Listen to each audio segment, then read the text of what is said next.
in it.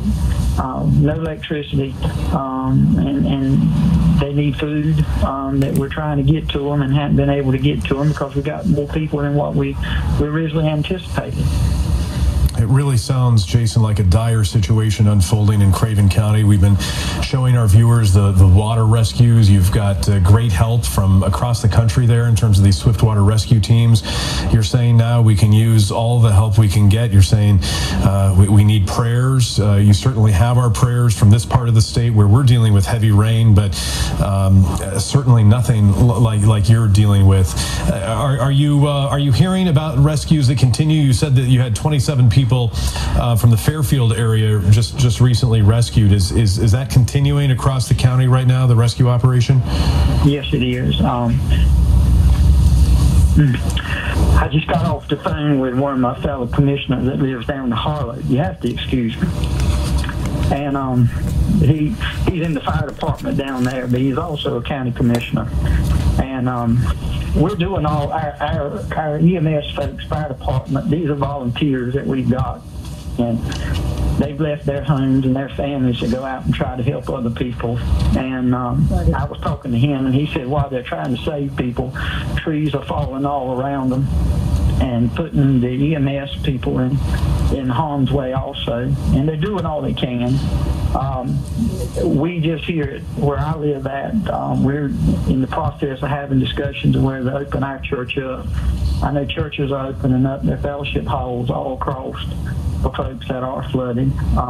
So yes, it is continuing, and if this rain continues like it is right now, we've already had, probably since lunchtime here on the western end, we've had 8 to 10 inches. If it continues through the night like it's raining now, we're gonna have a whole lot more that's going to have to be rescued during the night. Well, thank you so much, Commissioner Jones. Our thoughts and prayers are with your community tonight. We appreciate you taking the time to talk to us and tell us what your needs are and how things are going there in Craven County. And we wish that you had better news for us, but thank you for speaking with us. Thank you for hearing us out. Thank you. We are with you. We are going to be with you through this. North Carolina is a very giving state, and we have people in need there. The immediate need is making sure they're safe, but we're going to be with them through this, through their recovery, onto the other side to get them whole again, get them back where they need to be. It's just heartbreaking listening to Commissioner Jones tonight. His community is hurting. They are in an emergency situation where they're trying to save lives, where first responders are at risk, but where people have lost everything tonight. He's talking about opening up his own church. They said that the churches are now opening as shelters because people have nowhere else to go. They need food, they need clothing, and protection. Yeah. It's a difficult time right now. Well, the impact is being felt here in the Triangle as well. Wherever you are, I'm sure it is probably raining. It's probably coming in waves of pretty heavy rain. That heavy rain, that wind from Florence is bringing down trees across the Triangle right now as well.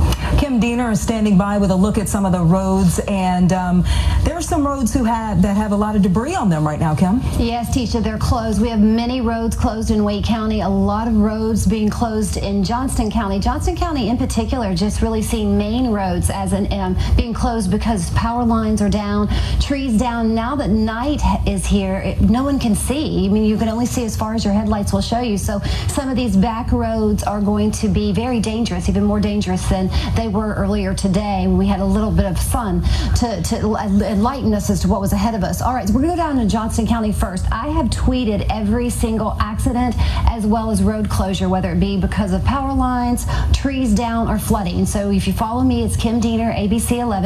That's all of that information is also on abc11.com. So while I'm not going to be able to get to everything in this particular hit, you can find all of that on my Twitter account or ABC11. So you can certainly take your time and look at all the areas that might impact you, especially in Johnston County. All right, we're going to start with this first one. This is I-95 northbound. You cannot use the exit ramp to Pope Road. It is closed because of power lines down. NC 242, trees down. This caused this road to be closed from Godwin Lake Road to Jumping Run Road. Don't expect that to be open at least within the night till tomorrow morning. Power lines now down. NC 96 southbound is closed from NC 50 to Godwin Lake. Those are just the highlights in Johnston County, some of the busier roadways, but there are a lot of back roads and side roads that are closed too because of weather-related issues. Now we're going to come back into Wake County where we've got flooding as a problem. Sunset Lake is closed between Wind Gap Drive to NC 55 Williams Street because of flooding. We also have flooding on Williams Street. It's closed between Hughes Street and Salem Street in Apex.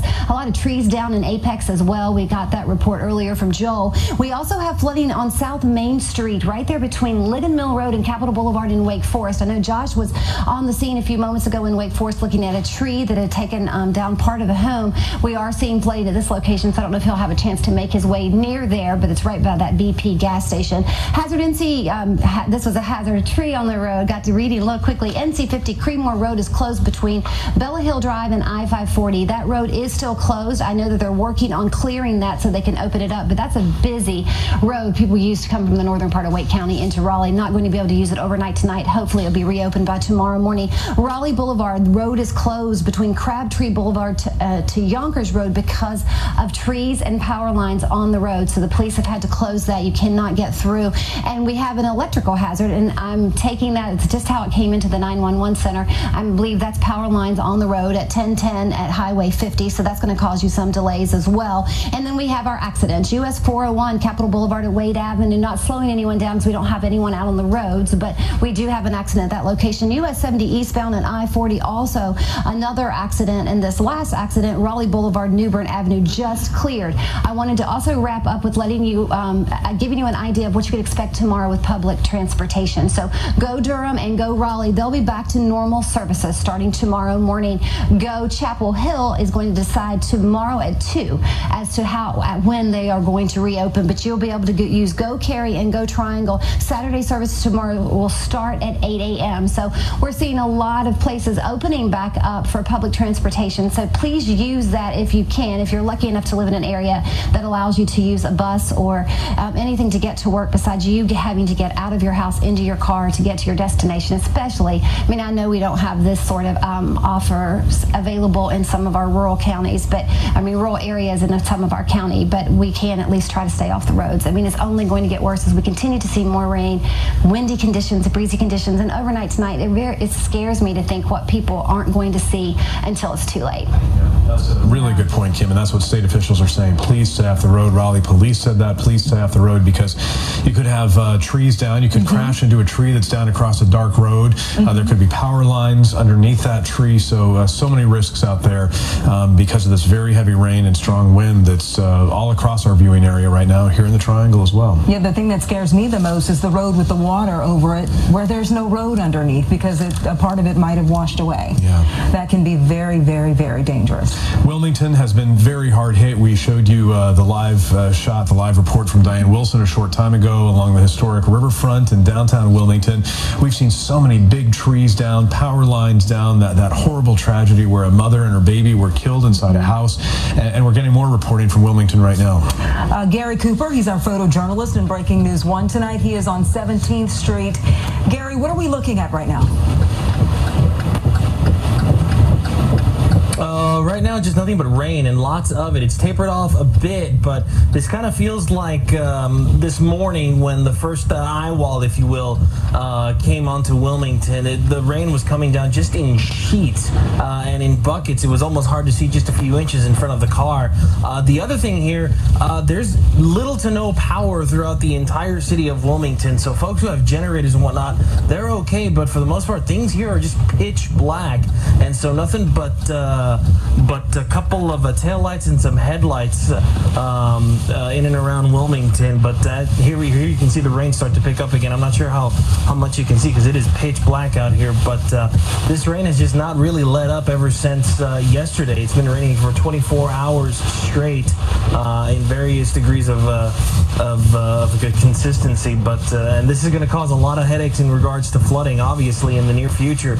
But it is raining extremely hard. The wind has tapered down a little bit here in Wilmington, but if anything, this rain is just quite frankly something else, considering Florence is now just a tropical storm. Tisha, Steve?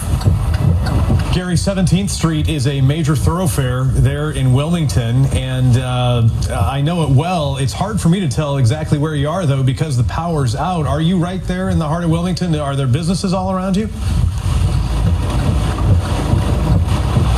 There's an apartment complex to my right that is under construction. I'm about maybe a mile or so south from the hospital in Wilmington. For those who are familiar with Wilmington, that's where I am in this particular part of town. And again, there's a blinking street light up in front of me, and that's really those couple of street lights, and that's really the only source of light that I'm seeing right now. And hopefully give you guys a better idea of just how hard it's raining right now. But that's where I am in Wilmington, just about a mile away from the hospital. Power's out, and it's hard to make sense of where Gary Cooper is. Gary, let us know what else you see in Breaking News 1 there on the road in Wilmington. The RDU airport has been pretty hard hit by rain and wind today, but they say that they don't have any flooding concerns there at the airport. That's the positive part, but it seems like a lot of people are getting nowhere fast. They canceled so many flights in and out of RDU today. Joel Brown is standing by in the Breaking News Center with an update from there. Joel? Not the best travel day, guys. RDU officials saying some airlines are going to try and start to restart flights in and out of the airport tomorrow, but for now, look, it's a ghost town. The arrivals and departure boards flashing red with delays and cancellations this evening. This is new video inside Terminal 2 from tonight. As it stands right now, about 71 of the 400 scheduled flights for tomorrow are already canceled. That, of course, is still subject to change, so you should check with your airline if you have travel plans this weekend. Meantime, RDU trying to have some fun with this. They tweeted this video out a little earlier, jokingly referring to the water that was collecting on taxiway.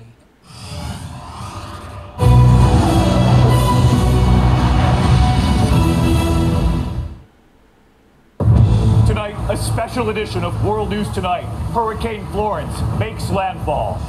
We were on the air as Hurricane Florence slammed ashore and quickly turned deadly. The storm churning at this hour, millions still bracing.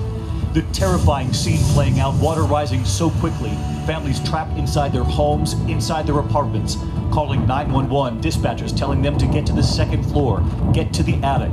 Our team right there on the rescues.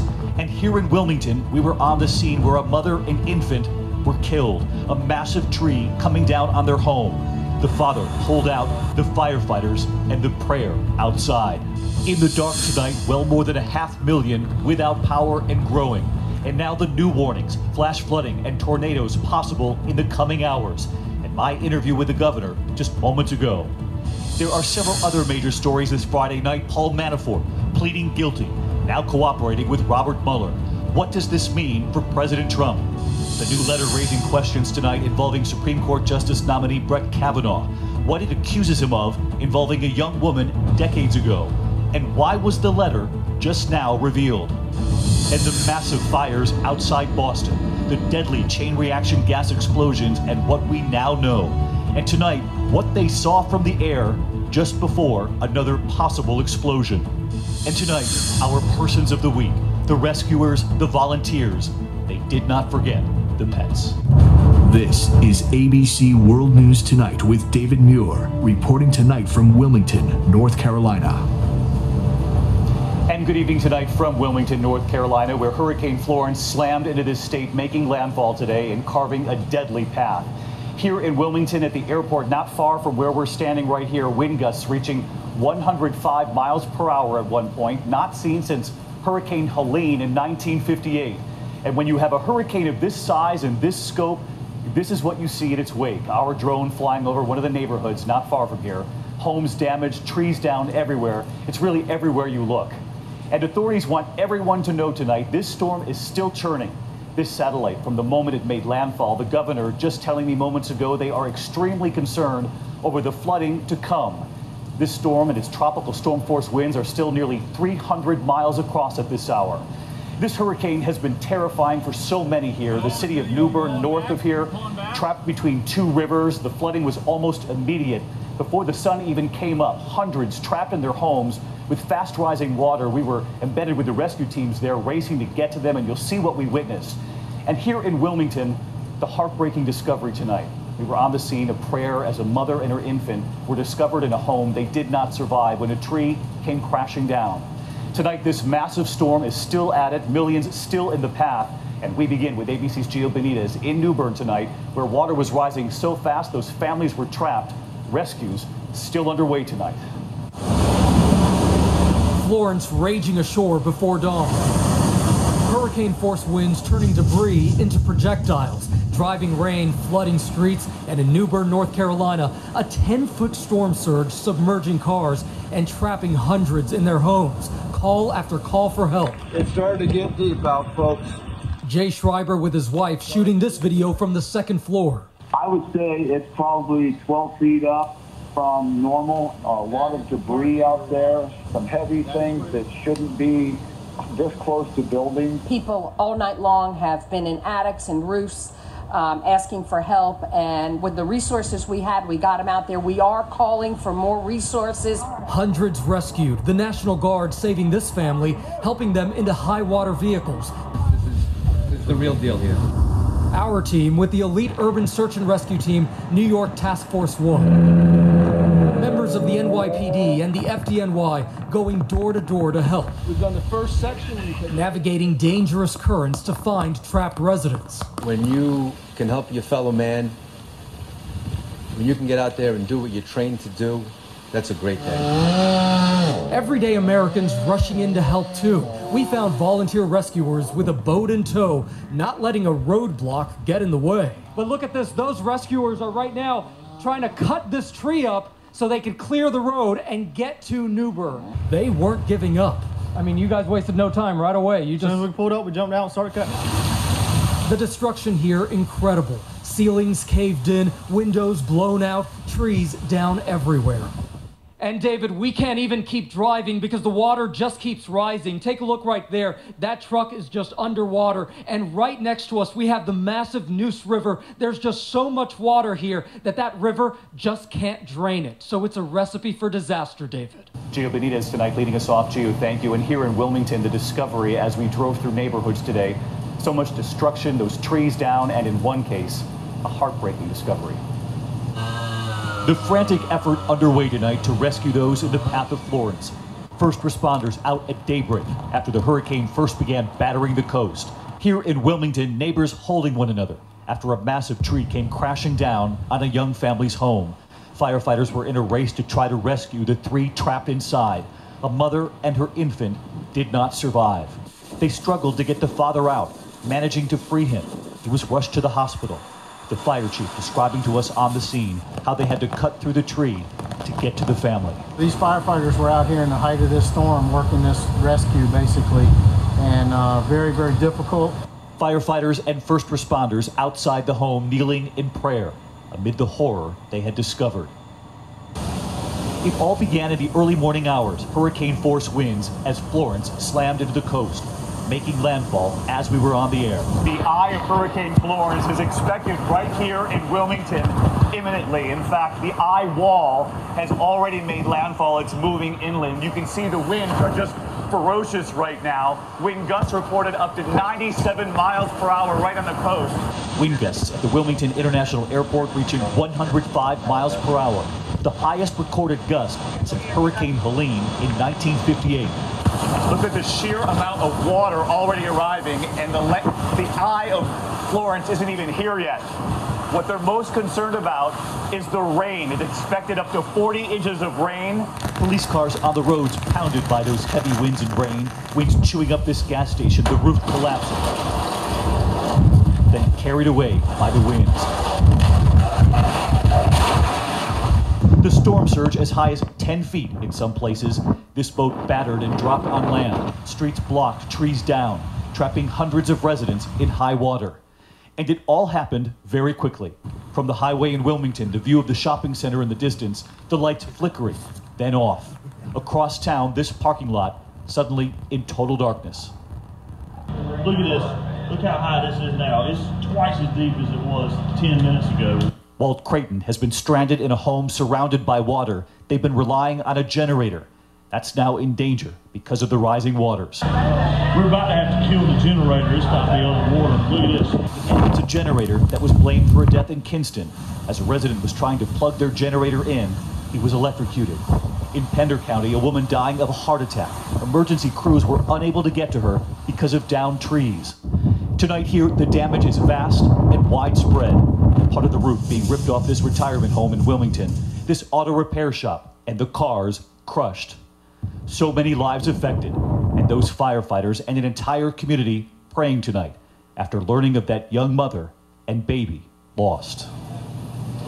Very sad and difficult scene today, not far from where we're broadcasting here tonight, and there are very real worries going into this evening. Flash flooding, possible tornadoes, and North Carolina Governor Roy Cooper telling me just moments ago what he's most worried about going into this Friday night. Governor Cooper, thanks for joining us. I know you have a lot on your plate, and there are still significant concerns ahead as nightfall approaches. You're dealing with possible flash flooding and possible tornadoes as we go into the night? Our main worry is water and flooding. You know, with every inch of rain, our rivers rise, and we'll see significant flooding on into next week. Could be of historic proportions. Governor Cooper, what would you like to say to so many people who I'm sure are nervous about their property? They just want to get back to check on what survived and what didn't as we head into these evening hours? There's a great temptation to want to go back east and to view your property. Do not go. Stay in place. People are still being rescued in coastal North Carolina. I'm telling people to stay where you are. Don't go back until you get the all clear. Well, Governor, we thank you for your time. We know you're extremely busy tonight, and we just want to applaud the emergency teams across your state and really all the volunteers we've met. It's been really something to witness here. Thank you, Governor. Thanks a lot, David. We appreciate it. North Carolina's Governor Roy Cooper tonight. Our thanks to the governor. Let's get right to Chief Meteorologist Ginger Z. Ginger, you heard what the governor said there. The storm's still obviously very dangerous tonight, but the governor is very worried about the flooding still to come. He's right to be worried, David. That is absolutely the truth. You know, there's a place just north and east of here that's already had close to 20 inches of rain, and that is going to go upwards of 30 and even 40 inches. The thing is, if you don't get in a car in the next 24 hours, and if you're in that flash flood warning, you have a much better chance of survival. People are going to die when they get in their car and go to check on their properties. He was exactly right there. Raleigh and Fayetteville both included, so it goes that far west. The track then takes this storm west through South Carolina, and then eventually into eastern Tennessee. It becomes a low and out of Pennsylvania. What it leaves behind is an additional, I'll say it again, additional 10 to 15 inches. David, behind me, 3 giant trees in a row in this historic district. They came into this storm 20 inches above their average to date. This is a saturated place that is obviously being inundated. David? Those rainfall totals you're forecasting, just incredible. Ginger, our thanks to you. And I took note there on the swirl that radar, Myrtle Beach, right in the thick of it. Let's get right to ABC's Tom Yamas. He's in Myrtle Beach tonight, South Carolina. Tom?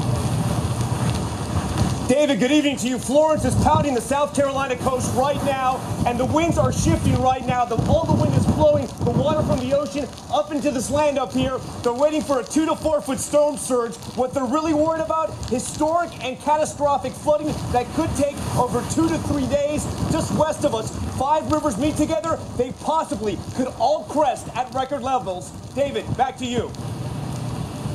Tom Yamas in Myrtle Beach tonight. Tom, our thanks to you and to our entire team covering this hurricane, and we're going to have much more later in this broadcast. But in the meantime tonight, we do move on to the other developing stories this Friday evening. President Trump's former campaign chairman, Paul Manafort, flipping and now tonight cooperating with Robert Mueller, entering into a plea deal with the special counsel, pleading guilty to 2 counts of conspiracy to avoid his upcoming trial. In court today, Manafort promised to cooperate, quote, fully and truly. Court documents adding that cooperation would be on, quote, any and all matters. So what could this mean for President Trump? Here's ABC's Chief Justice correspondent, Pierre Thomas.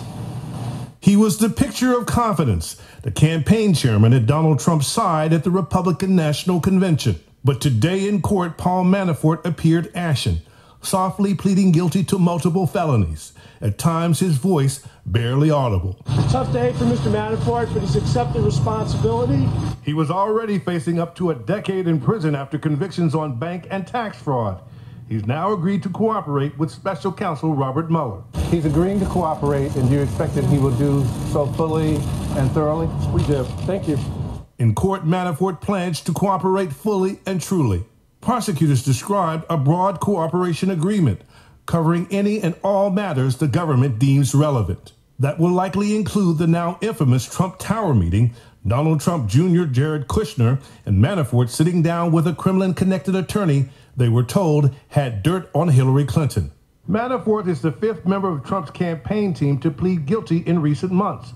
Just weeks ago, it was the president's former personal attorney turning on Trump. You know, they make up stories. People make up stories. This whole thing about flipping, they call it, it almost ought to be outlawed. It's not fair. Pierre Thomas joins us live tonight from Washington. And Pierre, how is the president's team now responding to news that Paul Manafort is now cooperating with the special counsel? David, we have a statement from Trump's attorney, Rudy Giuliani. He says, quote, once again, an investigation has concluded with a plea having nothing to do with President Trump or the Trump campaign. The reason? The president did nothing wrong, and Paul Manafort will tell the truth. David? Pierre Thomas tonight. Pierre, our thanks to you. And next year this evening, that state of emergency in Massachusetts tonight, the deadly chain reaction gas explosions. This was all breaking as we were on the air just 24 hours ago. Dozens of homes all burning at the same time in several different communities. And what we've now learned, police with infrared imaging stopping another major explosion before it could happen. Here's ABC's Lindsay Davis tonight. Tonight, residents still reeling after gas explosions rocked 3 communities north of Boston Thursday. With 60 to 80 structure fires, surrounding fire departments were overwhelmed. At least 12 buildings were left to burn. Gary Lang put the fire in his furnace out himself with sweatpants. And I just started fanning it, and it eventually went out. At least 25 people injured, and 18-year-old Lionel Rondon killed when a chimney from this house fell on his car. What is believed to be at fault? An issue with a high-pressure gas main. The mayor emotional today, lashing out at the gas company. Since yesterday, the least informed and the last to act has been Columbia Gas. And new infrared aerial images from the police show what they say was another major gas leak under the pavement caught in time.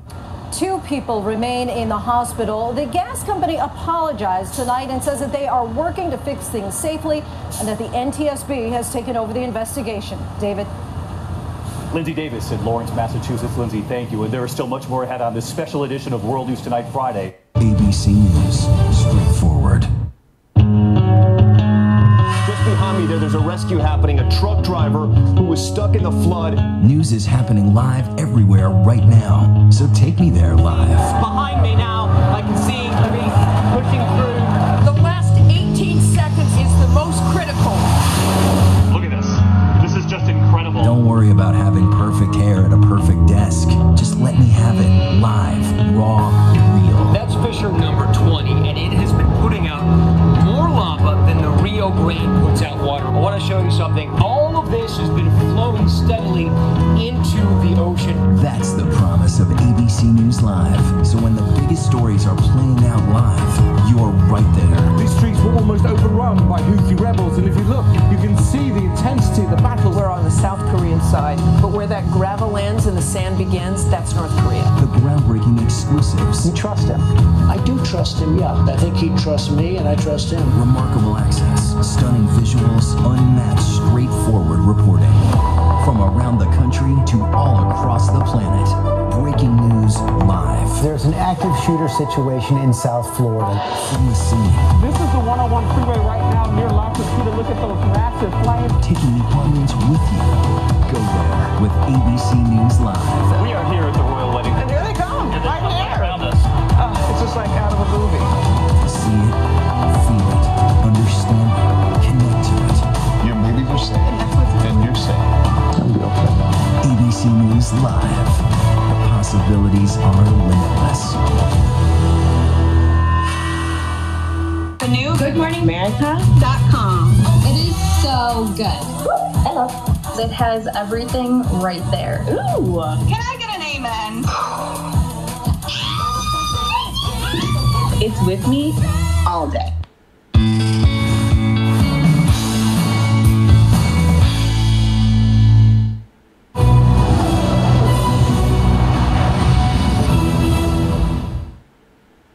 going to turn next this Friday night to the Supreme Court showdown after the Senate confirmation hearings of Brett Kavanaugh. A new allegation tonight of sexual misconduct decades ago. Republican leaders now questioning the timing of the claim. Here's ABC senior national correspondent Terry Moran. The controversy began 24 hours ago with a cryptic statement from Democratic Senator Dianne Feinstein. She'd received information about Judge Brett Kavanaugh and had referred the matter to investigators. Her fellow senators were stunned. I wouldn't make any judgment of it until I had more information. Today, the New Yorker magazine reported what that information was. Back in July, Feinstein had received a letter accusing Kavanaugh of sexual assault. The accuser reportedly claims that more than 30 years ago, when Kavanaugh and she were high school students in Maryland, he had allegedly attempted to force himself on her at a party and that she had escaped. Kavanaugh is adamant that he has never done any such thing, today issuing a statement. I categorically and unequivocally deny this allegation. I did not do this back in high school or at any time. During his hearings, Democratic Senator Mazie Hirono asked Kavanaugh a question she asks all nominees in this Me Too era. Since you became a legal adult, have you ever made unwanted requests for sexual favors or committed any verbal or physical harassment or assault of a sexual nature? No. Today, Republicans blasted Senator Feinstein for not passing along this anonymous accusation until 2 months after she received it. Senator Mike Lee saying it's evidence of how low and desperate Democrats have become. Senator Feinstein says she kept the accusation secret for so long to protect the victim, who asked that her name not be used. But there were so many rumors swirling around Capitol Hill, media inquiries, and her own Democratic colleagues forced her to go public. David? Terry Moran tonight. Terry, thank you. ABC News, straightforward. No doubt we live in turbulent times. President Trump meeting face-to-face with one of the world's most brutal dictators, Kim Jong-un. You trust him? I do trust him, yeah. I think he trusts me, and I trust him. And with so much at stake. Constant strikes by the US-led coalition. They're sitting across from the suspects, and apparently they have no idea who he is. We're on the South Korean side. That's North Korea. So much on the line. There's an active shooter situation in South Florida. Hurricane Maria causing mass devastation. Being there, connecting with Americans, being straightforward, getting to the facts, getting to the heart of the story. It is the ABC News way. With the day's first breaking news. We're learning so much more about that devastating terror attack. On the scene, going to the story, wherever the story is. Your babies are safe. And that's what's And you're safe. I'll be okay. The exclusive news-making interviews. The two men arrested at a Philadelphia Starbucks. What did you think when you saw police arrive? There was just this incredibly loud explosion. We over our lives. Were you praying in that cockpit? Oh my goodness. Have you ever apologized to Nancy? Enough apologizing. How strange is it for you to sit here and compare the president to a mob boss? Very strange. And as we quickly edge closer towards perhaps the most highly anticipated midterm elections of our time. The president came out swinging today. Is he worried about what he's saying? The powerhouse political team of ABC News. What happens if Robert Mueller subpoenas the president? Will you comply? Well, we don't have to. He's the president of the United States. Straightforward reporting, getting straight to the heart of the story. It's the ABC way. And we do say good morning, America. We're gonna make it through. We are one, we are together. I'll be okay. This year and for over 5 years, America's most watched morning show is... You have no idea what a privilege it is to be able to say good morning to America every single morning.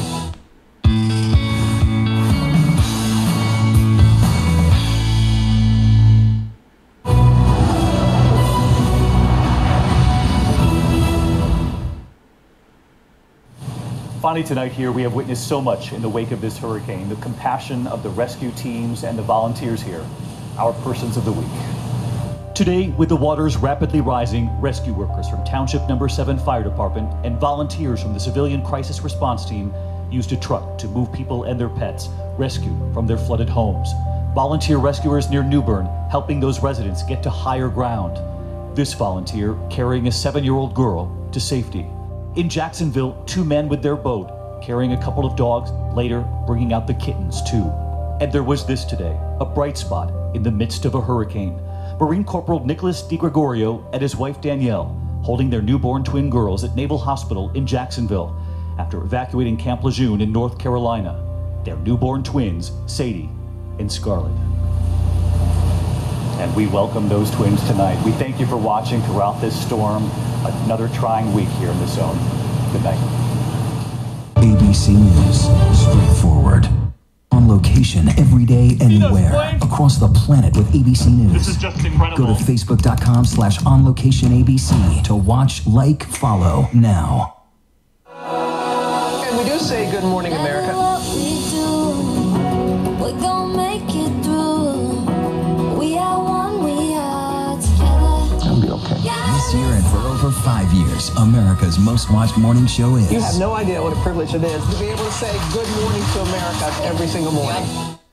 Okay, what's in the ABC News Start Here podcast? Well, let's just say it's the most interesting, free-rolling, original news podcast you'll listen to today, period. Was that a little too much? Over the top? Maybe just a little. Yeah, I thought so. The ABC News Start Here podcast, the best daily news podcast bar none. Wait, I thought we weren't going to say that. Listen to the Start Here podcast on Apple Podcasts.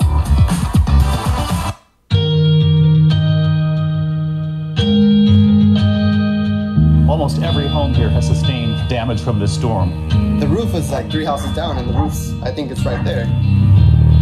We're glad you're okay. Oh, thank you. You can see the police barricade. You can hear the gunfire just around this wall, these extremists. So this is one of those checks. Around the corner here are the children. What's your name? Tonight, several developing stories as we come on the air. Back on the job. Yeah, back in the job. I'll build my country back. You've been doing it this way for more than 100 years. It's that important to you. How are you? How you doing? Good to see you. Good to see you.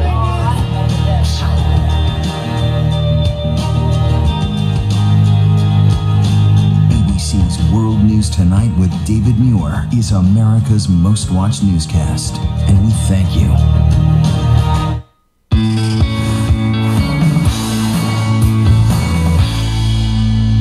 Prayers, and the Canes weren't the only ones to speak. The ultimate sports icon, Hornets owner, and former Tar Heel Michael Jordan also released a statement.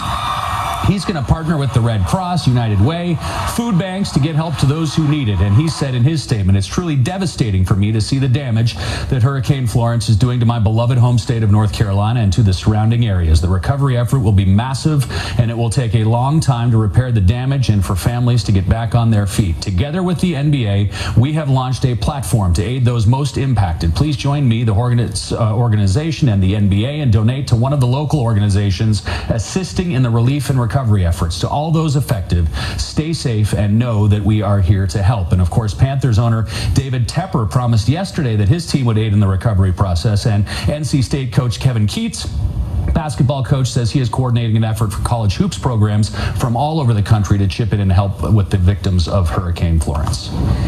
All right, Mark Armstrong there for us at the tag board with some social media tonight. Mark, thank you. Check out this dramatic video. It's from South Carolina. Ryan Arnold says that he was standing a couple of 100 yards off of Sullivan's Island near Isle of Palms in what would normally be the ocean. Florence sucked the waters back out a couple of 100 yards. So Mother Nature doing some very unusual things there on the beach. Yeah, and that's what we're talking about when we talk about storm surge. That's exactly what happens. The water gets sucked out and then it gets pushed up in other areas, causing that storm surge flooding.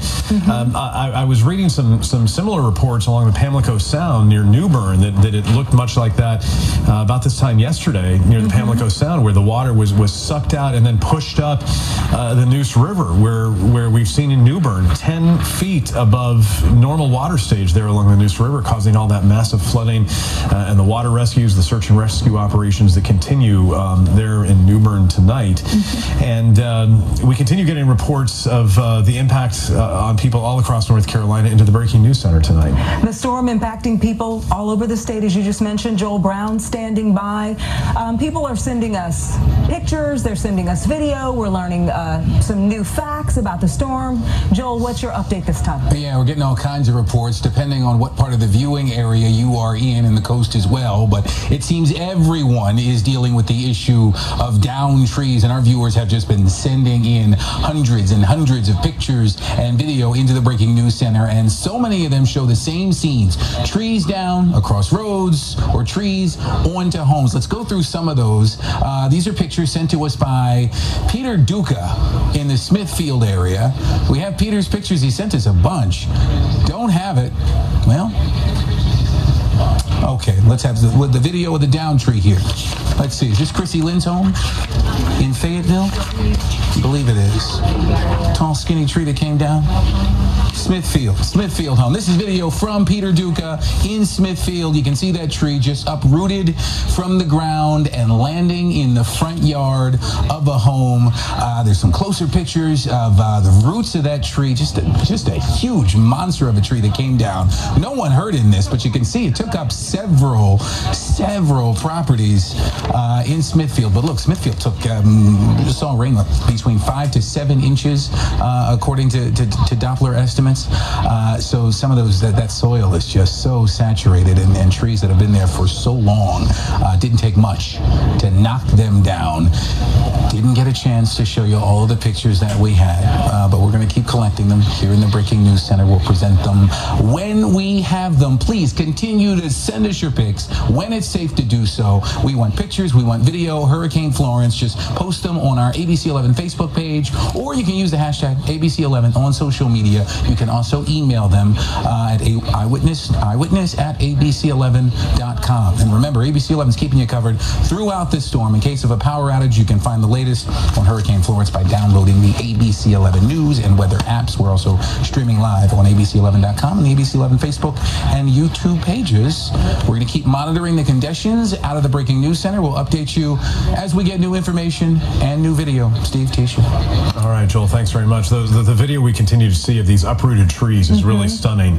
These massive trees with these tremendous root structures completely uprooted across the area and taking all of that earth with it. So it's amazing to see those pictures. We appreciate you sharing your pictures, and the impact is certainly widespread. Exactly. You know, that's my biggest concern. I have a lot of trees in my yard, and it's been raining for a significant period of time. And, you know, as we are here at Eyewitness News continuing to inform you about what's going on, we have our families at home and our property that we are concerned for too. And what we've seen throughout North Carolina has just been heartbreaking, with some of the flooding and people losing their lives, losing their homes, and they have nothing right now in some cases, especially in Craven County. Some of the stories that we've heard have been very difficult to hear.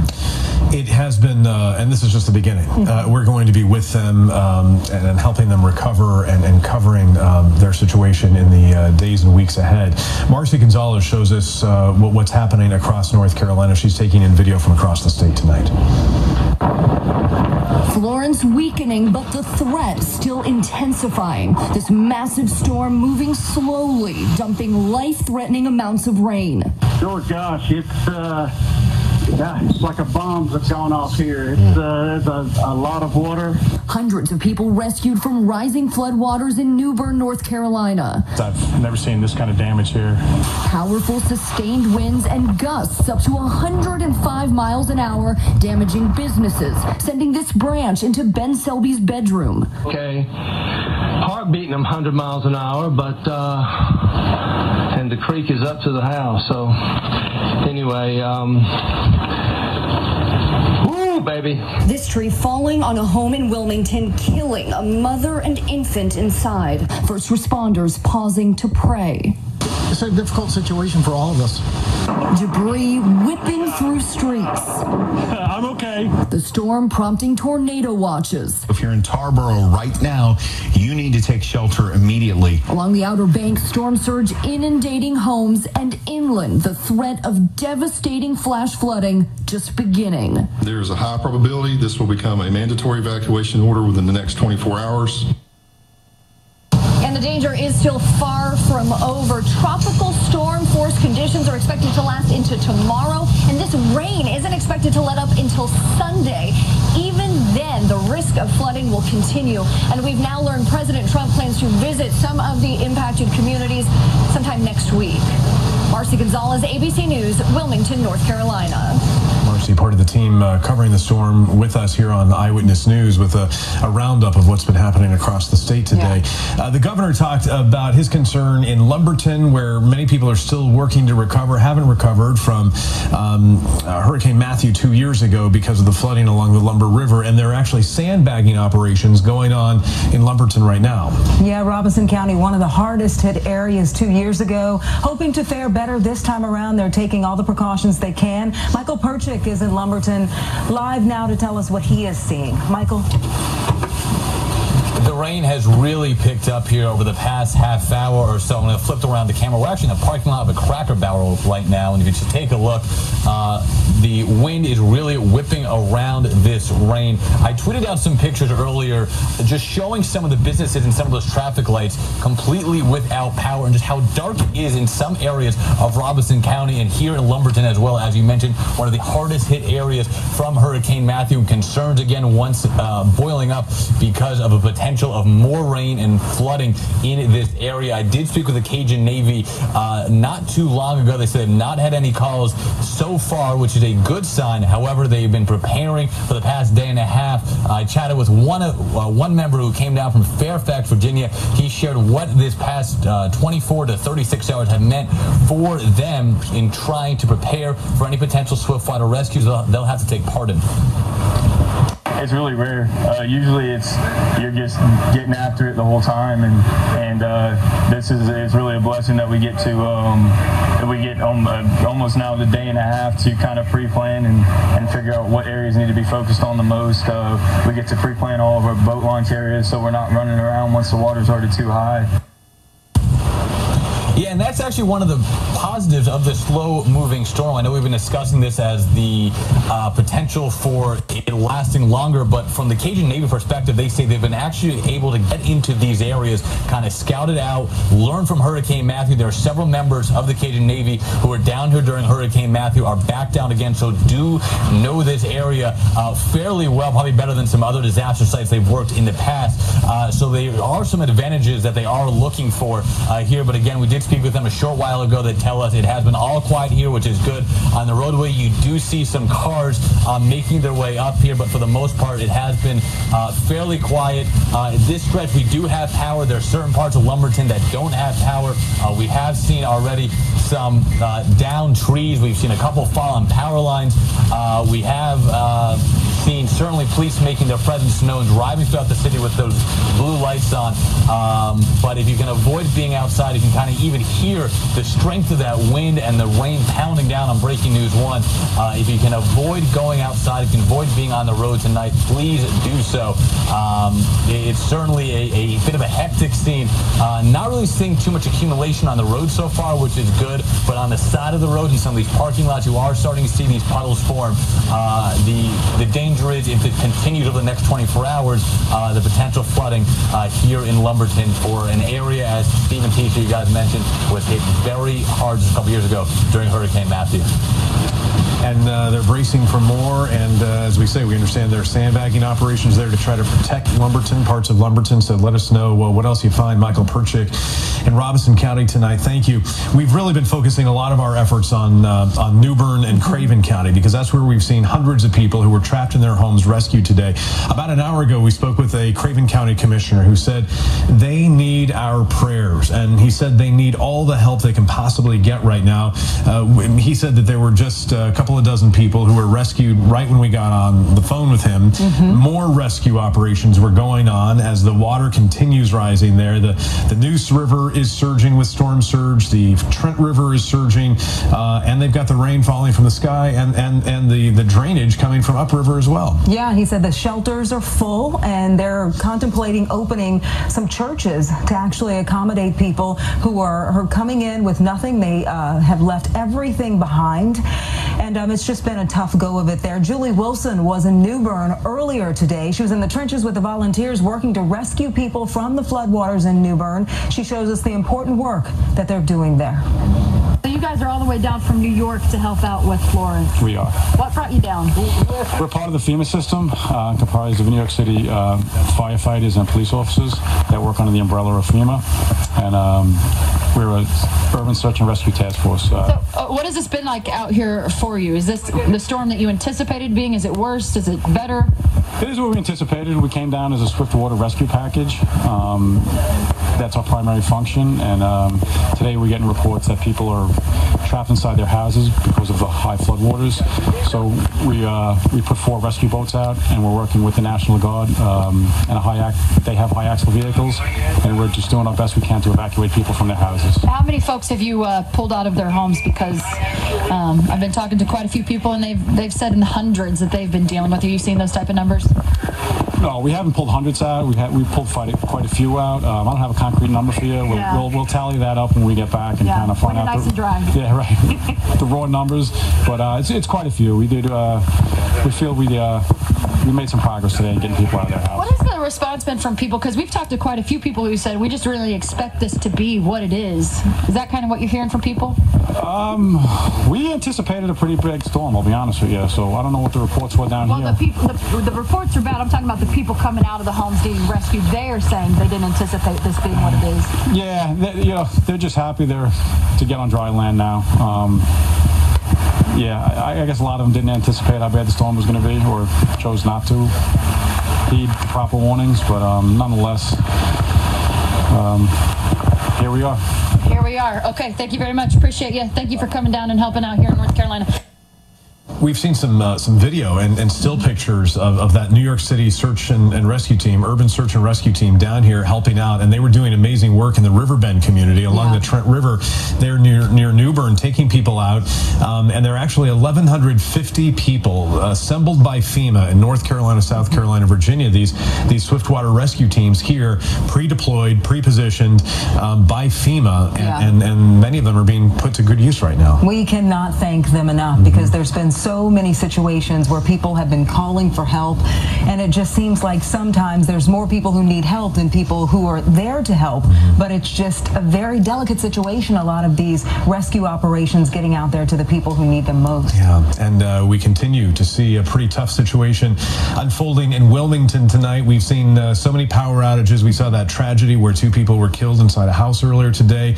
Many streets and roadways are impassable because of downed trees, and the water is rising in Wilmington right now. Wilmington just taking a beating right now. Diane Wilson, she's in downtown Wilmington along the Cape Fear River, and you've been keeping an eye on that river, Diane. Is it still continuing to rise? Is it much higher than it was the last time we spoke with you? You know, it is higher. It's hard to tell exactly because we moved down a little bit away. The Water Street up there was flooding a little bit, so we moved down here to a little higher ground. But take a look. This is the Cape Fear River right behind us here, and it definitely continues to come in as the rainfall continues to happen. Some debris is even in the river right now as we see. Let me move my microphone here. Sorry, gotta love I lost my microphone. Okay, I'm going to hold this microphone. There's better, I'm sure. Hopefully that sounds better. But the Cape Fear River, as I was saying here, it continues to rise and is a threat here to the downtown Wilmington area. The businesses are closed. They have boarded up, and they are hoping the river does not come over this barrier here. However, with the amount of rainfall we're having, and if you can see right there out in the river, come over here, Dominica. Can you see the log, what's floating in here? That's not typical as far as the debris getting in. So where I'm standing, while it may not be in the Riverwalk here, that's not to say further up or down. Either way, it's not, because it changes in elevation as you walk along here. I jogged about 3 miles along this Riverwalk up and down yesterday, and so it's definitely different as you go up and down the Riverwalk. Here on the Riverwalk, where there's always tourists, this is some of the problems we're seeing here. This is one of the tree branches. You know, some of these are smaller trees, and with the wind gusts here in Wilmington that they saw this morning with the eye of the storm here, over 100 miles per hour here in Wilmington. This is actually a nice break. About about an hour ago when I was going live with you guys, the wind and the rain was just pounding us here. So that's the river. And what the concern is, if it would ever come up here, this is Water Street right here. This area right here is not flooded. It's not like the water that we were seeing would come over here. It's just the hill here. So all the water that comes down from the rainfall, all the water that comes down this way is where the water also comes. It's a double whammy. About a block there, last live shot, we were down there about a block. We left because the water was rising, not from this way, but coming down. We got out of there because the water was high. The firefighter said you might want to move over here where it's a little lower. As far as power, I didn't know if it just a transformer blew there. I heard a big loud. I don't think so. I think it was just something that fell over. But the transformers early this morning when the hurricane was coming through, we did see the big booms, the big lights. They were blowing. Power is, of course, out. Any lights you're seeing here is all because of media trucks or the live trucks. But the power is out pretty much throughout all of Wilmington and the Wrightsville Beach area. The little bit of water here, as you see, because this is a low-lying area, it switches like this. This is very shallow here. The concern, again, if the Cape Fear River comes this way, all the water washing down from Wilmington here, it's just a double whammy. So we're going to have to wait and watch and see. As far as the wind damage, the rain, the wind has brought down a lot of trees. We've seen that throughout. I have it on my social media. The gas station, the awnings, they've ripped off. And when we talk about the trees, the big trees, unfortunately, that horrible tragedy with the mom and her baby sleeping, and this morning, and the storm came through, a massive tree fell right on the back of their house. The mom, the baby, and the dad was in there. The tree actually was on his leg. Emergency officials are telling us they thought they were going to have to amputate his leg there. Thankfully, they were able to get the tree off of him and took him to the hospital, and they think he's going to make a recovery. They think he's going to be okay. Obviously, bruised and battered up. But just so many things out here that you don't think of because like, oh, we didn't get the Category 4, Category 3 storm. It's still a problem with the winds and the rain that's still hitting us here. It's just a little reprieve. I will say this is kind of nice right now. So that's the latest. We were down on the Intracoastal Waterway. We were there last night, and that threat also, they were thinking with the storm surges. An hour ago, 2 hours ago, it wasn't up there yet. The water was definitely rushing. It was there. During high tide, the water did come up, but it went back down, and so not seeing the flooding there yet, thank goodness. Now, Wrightsville Beach is a different story. That obviously, with that, they do have the flooding over there. I saw pictures of that, and they do have their flooding on Wrightsville Beach. So still a wait and see how it continues to happen and affect this area, but the damage is real here. The power lines are down. We don't have power, and the trees, again, they're asking people to stay in. 10 o'clock tonight, they have the curfew in place, 10 to 6, and they're saying people do not go out. There's no point of coming out to assess the damage or see what's going on here with this hurricane. Diane, it's amazing to see how the water is rising there on the Cape Fear River there in the historic part of downtown Wilmington, really coming up high on the seawall there. In my time going to Wilmington, I've never seen it come up that high on the seawall there. You're dealing with the storm surge coming in from the Atlantic, the rain falling from the sky, the water draining down the Cape Fear River from upriver. It's really a trifecta of trouble there in downtown Wilmington. It really is, and right now people are like, oh, it hasn't gone over yet, this storm wall there. You just never know. As you pick up the wind gusts, you pick up the rain. It can happen before you even know it, like the people that happened in New Bern, everything like that. You don't want to get stuck in a situation where, oh, everything's fine, and so we're watching it constantly. We're not just sitting out here thinking, oh, it's not going to get any worse.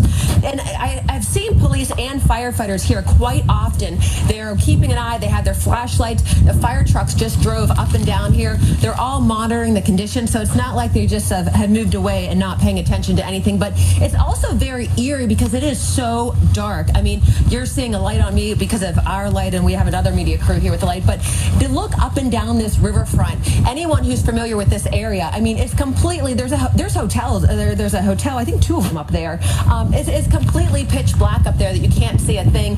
Same thing with the other way on the river walk that way. There's a few businesses right down there on Cape Fear, and my photographer would like me to wrap up because our lights are going. We're having a little bit of equipment problems. So I'm going to throw it back to you guys in the studio so we can fix this. It's really hard with all the wind and the rain coming. Well, you're doing a great job. You and your photojournalist, Domenico Zolano, reset there, charge up your batteries and dry off a little bit, and we'll check in with Diane again in a little bit. Yeah, we don't want them stuck there in the dark in Wilmington. Well, with Florence moving into the Triangle, we are starting to see some damage here. Take a look at what one of our breaking news crews saw in Durham. Several trees causing problems problems for people with cars. This is on Gear Street. This tree fell into the street and then a car ran into it.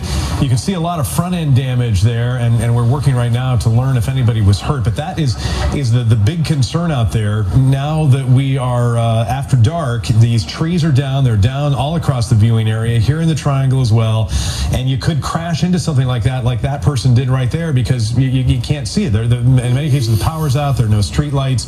You're dependent on your headlights, and you might run into something like that. Also in Durham on Braxton Street, this is off North Miami Boulevard. A tree fell, blocking the road there. Some of the branches landed on the back of this car. As we've been saying, those trees falling down seem to be the most dangerous thing that people are dealing with during this storm. And on University Drive in Durham, this is another tree that fell on the road. It didn't block the street entirely, but it did damage that SUV's windshield right there. So you can see that that's what we're dealing with a lot of places. I think it's probably a good idea, wherever you're parked tonight, if you can, try not to park under trees, because the tree could come down, limbs could come down, branches could come down. You could wake up tomorrow morning and find your car damaged if you're parked around any kind of trees. I need to go move my car. I know. ABC 11 Together coordinating a fundraising effort to help the thousands of people affected by Florence. You can text Florence to 90999 to make a $10 donation to the Red Cross relief efforts. And as we've been seeing, there are so many communities that are really hurting right now, where the immediate concern is getting people out, rescuing them, getting them to safety, but they're leaving their homes. Their homes are badly damaged. They may go back to nothing. They left with nothing. So it's so important. This is just the beginning of our effort to try to help. And here at ABC 11, we're always trying to coordinate those efforts, give back to our communities, and that process for us is just beginning. And this is going to be a long recovery. As we mentioned before, a lot of people were still recovering from Matthew 2 years ago, and this is just butting up against that, making things very difficult. And I think the best thing that can happen right now is for it to stop raining, but we know that's not going to happen. Yeah, and I wish I had good news. You know, this rain, we're just going to feel this in multiple different ways. We're going to have the flash flooding, and then the rivers will start to get above flood stage heading into next week. And then even as what's left of Florence tracks off to the west in the mountains, that's still going to draw additional tropical moisture. So just not looking at any relief anytime soon. That storm is just so wide. We've been talking about that, even though that center, that is well off to our south, now crossing over the South Carolina border. And notice that rain shield, that is as far north as the Virginia border. So looking at those rain bands just circling around the center, bringing in a lot of heavy rain. Here's a look at those showers right now. Not as wet in northern sections of Durham, and also more the same for Orange and Person County, but also looking at heavier rain in South Durham near the South Point Mall. Stronger storms just to the west of Enfield. All of this activity is moving to the west. Widespread steady rainfall in Wake County, Holly Springs, and Pittsboro. Also more the same in Clayton. Not seeing much in the way of lightning, just heavy rainfall. That's the case in Smithfield, downpours in Indian Springs and Goldsboro. This is where we still have that flash flood emergency in effect throughout the rest south of Smithfield. So please watch out for flooded streets in that region. And then in Anderson Creek, light showers pushing to the west. That is moving towards Cameron, Southern Pines. Widespread rain in Fayetteville. Heavier downpours in Lumberton, St. Paul's, and then another batch of heavy rain tracking towards Garland. Here's a look at those totals over the past 24 hours all around central North Carolina. Notice that bullseye that is stretching from Smithfield all the way down to the coast, and those rainfall totals getting higher the farther east you go, between around 1 to 2 inches in Durham County. Similar conditions in Wake County, but closer to 3 inches along the Wake and Franklin County border, near 3 inches in Rocky Mount. Close to 4 in eastern Harnett County, and between 1 to 2 inches in Fayetteville, just shy of 4 inches in Clinton. We do have flash flood warnings across most of central North Carolina. Those warnings stretch from Alamance County all the way towards Edgecombe County. That includes Cumberland and Sampson County. They all expire at various different times, but these are the totals that we are expecting in total for this entire storm once Florence finally moves out of here, and this could last until Sunday into Monday. Looking at 3 to 5 inches near Roxborough. Also similar conditions near Warrenton, Rocky Mount. 3 to 5 inches. 5 to 10 inches expected farther to the south around the Triangle. 10 to 15 stretching from northern Moore County through Goldsboro, and then 15 to 20 for most of the Sandhills. 20 plus inches for southern sections of Cumberland and Sampson County. On top of that, we also have a tornado watch. We had a couple of tornado warnings earlier today.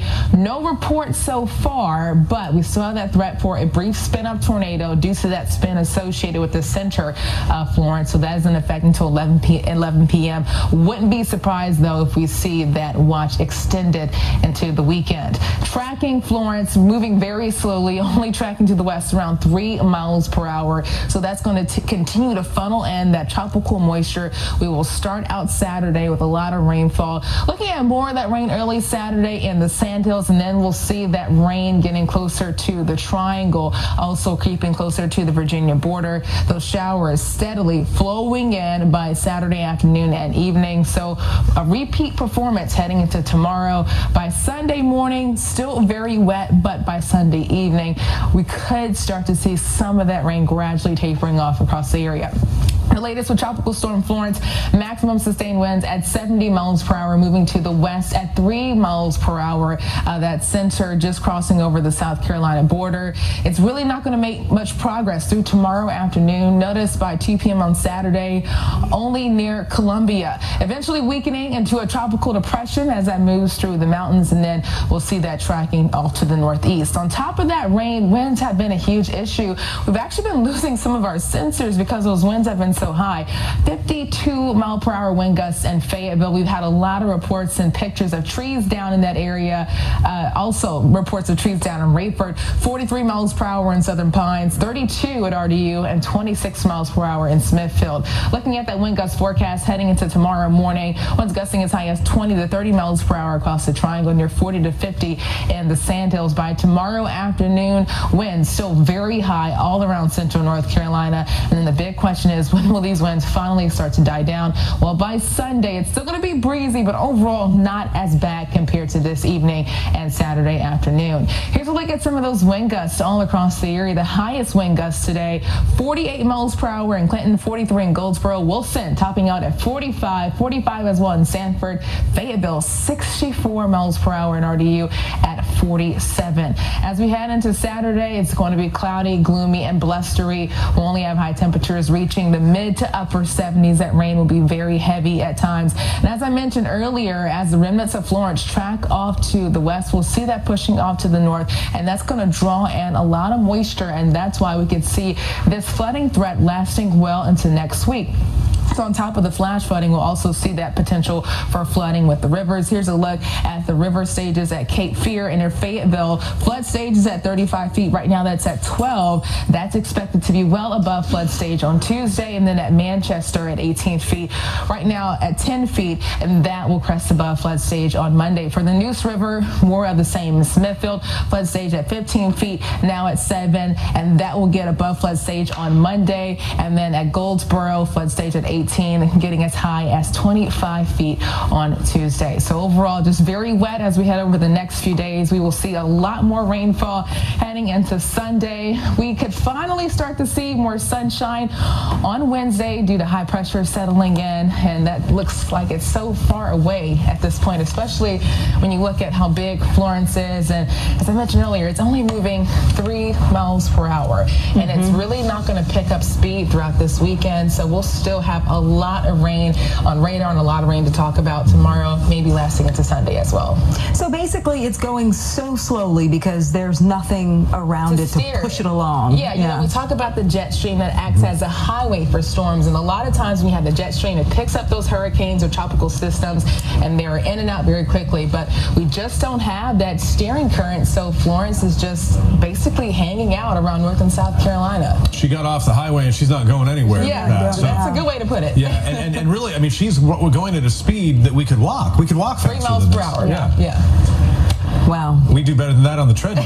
We can. Yeah. All right. Goodness, thank you, Brittany. You know, the most serious situation tonight is unfolding in Craven County, around New Bern. We were talking to the county commissioner just about an hour and a half ago or so, where he was talking about the search and rescue operations that continue, the rescues that continue, people trapped inside their homes. 400 people, at least, that was our last count, have been rescued from their homes because of the rising waters. It really is an awful situation there. Farmers are watching their fields, their crops gone. They're inundated by floodwaters as well. That is the most serious situation we're seeing anywhere in the state tonight, is in Craven County. Yeah, we are talking about basic human needs. They need food, they need shelter, they need clothing. It's a tough situation there. Ed Crump is near New Bern tonight. I see you've found a place to stop and got out of the car. What is the situation there for you now?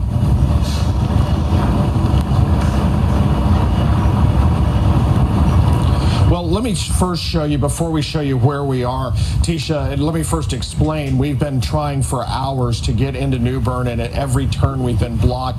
We just heard about a rescue going on at Fairfield Harbor, which is about 15 miles from where we are right now, and it looked like we had a clear path according to Google Maps. There were no roadblocks. We went about 3 miles in 5 different directions, and there was water across the road so deep that it covered up mailboxes, water that we're just not going to take a chance and go through. However, earlier tonight, there was this evening, there was a rescue near where we are right now, and we got some of that for you. We have some video of that to show you. This is an elderly woman and her son who were at their home. They tell me they've been through 10 major storms and never had problems with their house flooding, but this time they got scared because even though their house is on high ground, they ended up being surrounded by floodwaters, and some of it was swift moving. I was actually able to get with the rescue folks and go through some of that and get over to the house, and we were able to get some pictures of it. Got them getting in the truck.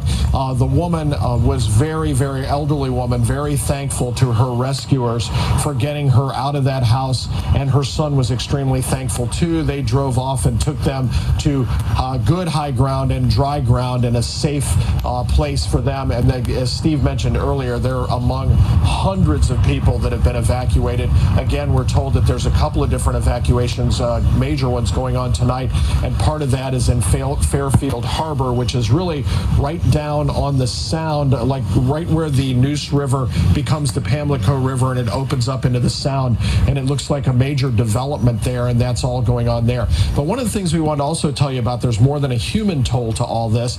There's also this commercial toll. They talk about lost business and everything. Well, look at this. This tree that's down right here is across a railroad track. And earlier when we were here, this signal was actually beeping. It's now quit beeping because, believe it or not, some power has come on in the area around us, which is just covered up with floodwaters. There are houses behind us. All of them have floodwater in their yard, but their lights just came on. So obviously linemen are out working. You see that store over there, the gas station. We were over there under the canopy earlier working, and all of a sudden the lights just came on. And apparently when the lights went out, they walked away from the gas station because all of it came back on inside. But anyway, so there's a commercial toll here, as you can tell, Steve and Tisha as well. There won't be able to put freight trains past here to many of the companies and industries down the road, and that's going to have its toll too. But we're keeping our eyes and ears open if there are any more.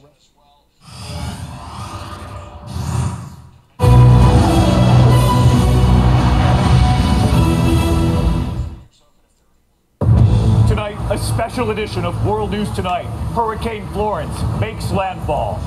We were on the air as Hurricane Florence slammed ashore and quickly turned deadly. The storm churning at this hour, millions still bracing. The terrifying scene playing out, water rising so quickly, families trapped inside their homes, inside their apartments, calling 911, dispatchers telling them to get to the second floor, get to the attic. Our team right there on the rescues. And here in Wilmington, we were on the scene where a mother and infant were killed. A massive tree coming down on their home. The father pulled out, the firefighters, and the prayer outside. In the dark tonight, well more than 500,000 without power and growing. And now the new warnings, flash flooding and tornadoes possible in the coming hours. And my interview with the governor just moments ago.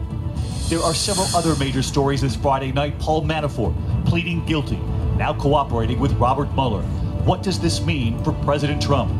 The new letter raising questions tonight involving Supreme Court Justice nominee Brett Kavanaugh, what it accuses him of involving a young woman decades ago, and why was the letter just now revealed? And the massive fires outside Boston, the deadly chain reaction gas explosions, and what we now know.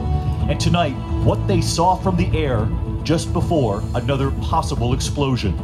And tonight, our persons of the week, the rescuers, the volunteers.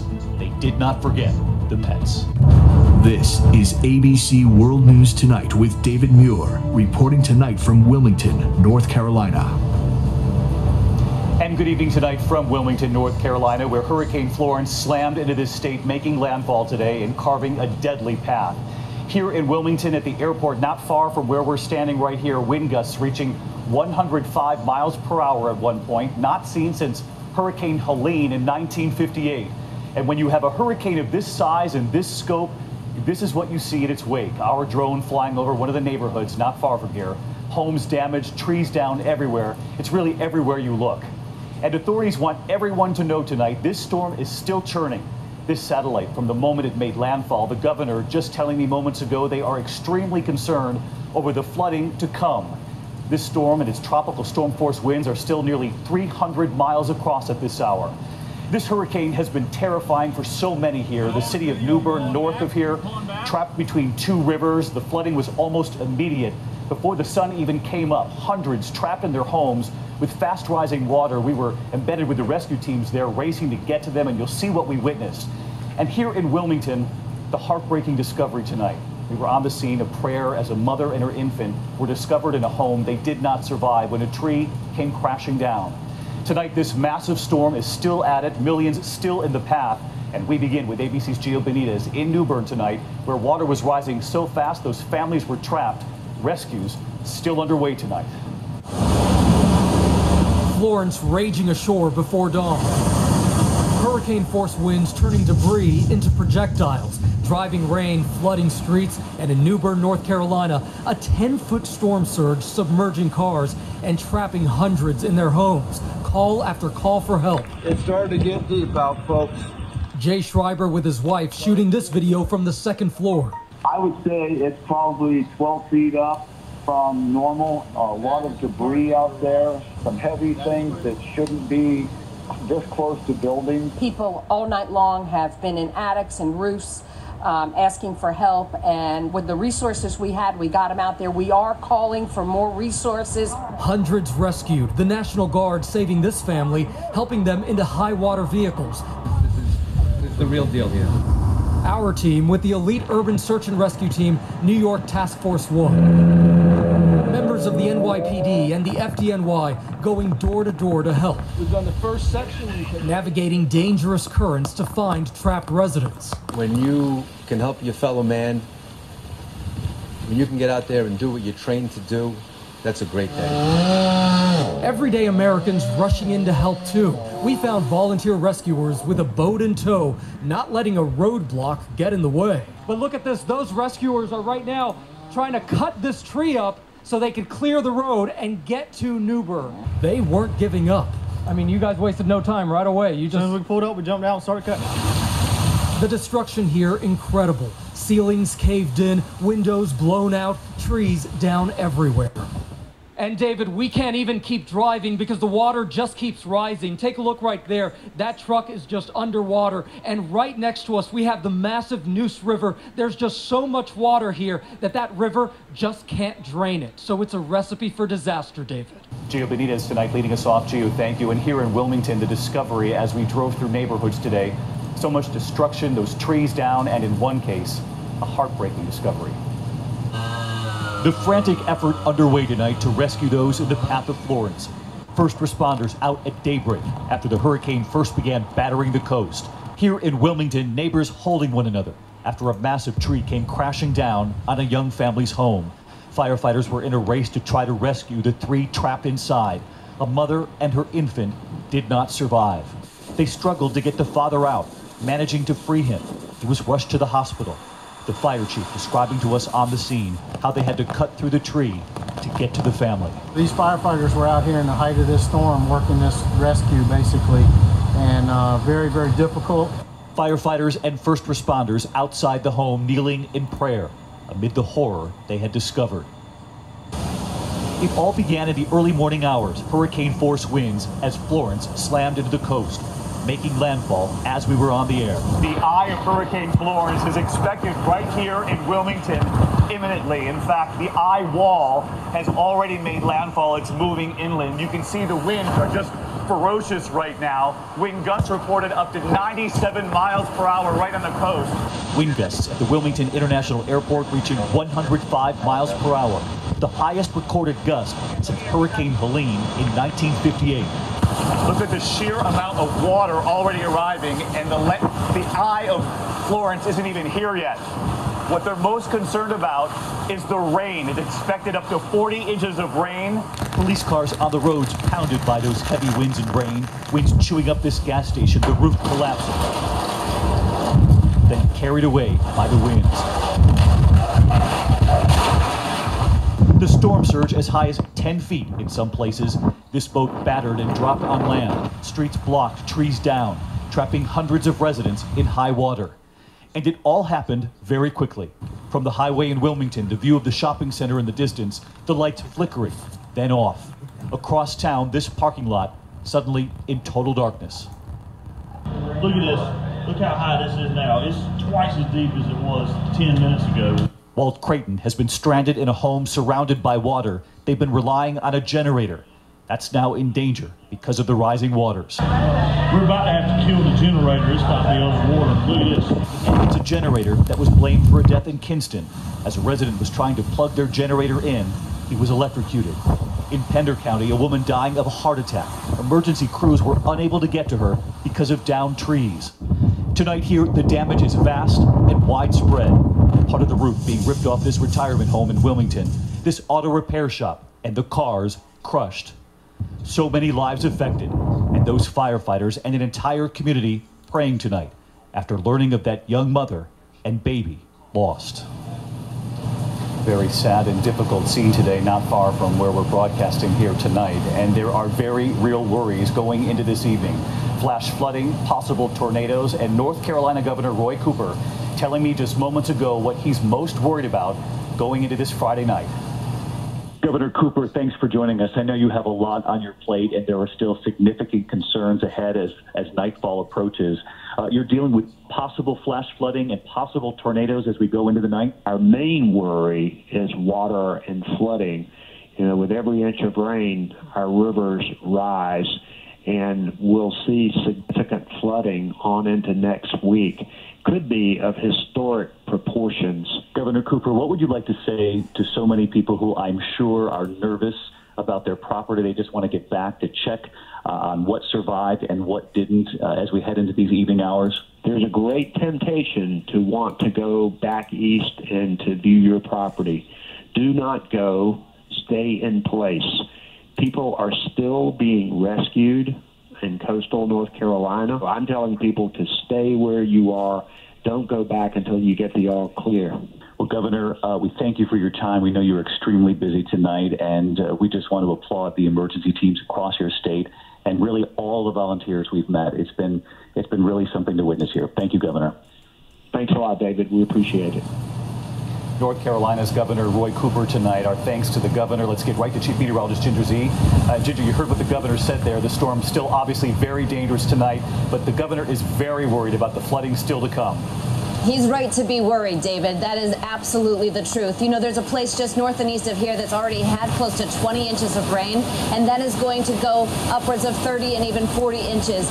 The thing is, if you don't get in a car in the next 24 hours, and if you're in that flash flood warning, you have a much better chance of survival. People are going to die when they get in their car and go to check on their properties. He was exactly right there. Raleigh and Fayetteville both included, so it goes that far west. The track then takes this storm west through South Carolina, and then eventually into eastern Tennessee. It becomes a low and out of Pennsylvania. What it leaves behind is an additional, I'll say it again, additional 10 to 15 inches. David, behind me, 3 giant trees in a row in this historic district. They came into this storm 20 inches above their average to date. This is a saturated place that is obviously being inundated.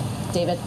Those rainfall totals you're forecasting, just incredible. Ginger, our thanks to you. And I took note there on the swirl that radar, Myrtle Beach, right in the thick of it. Let's get right to ABC's Tom Yamas. He's in Myrtle Beach tonight, South Carolina. Tom?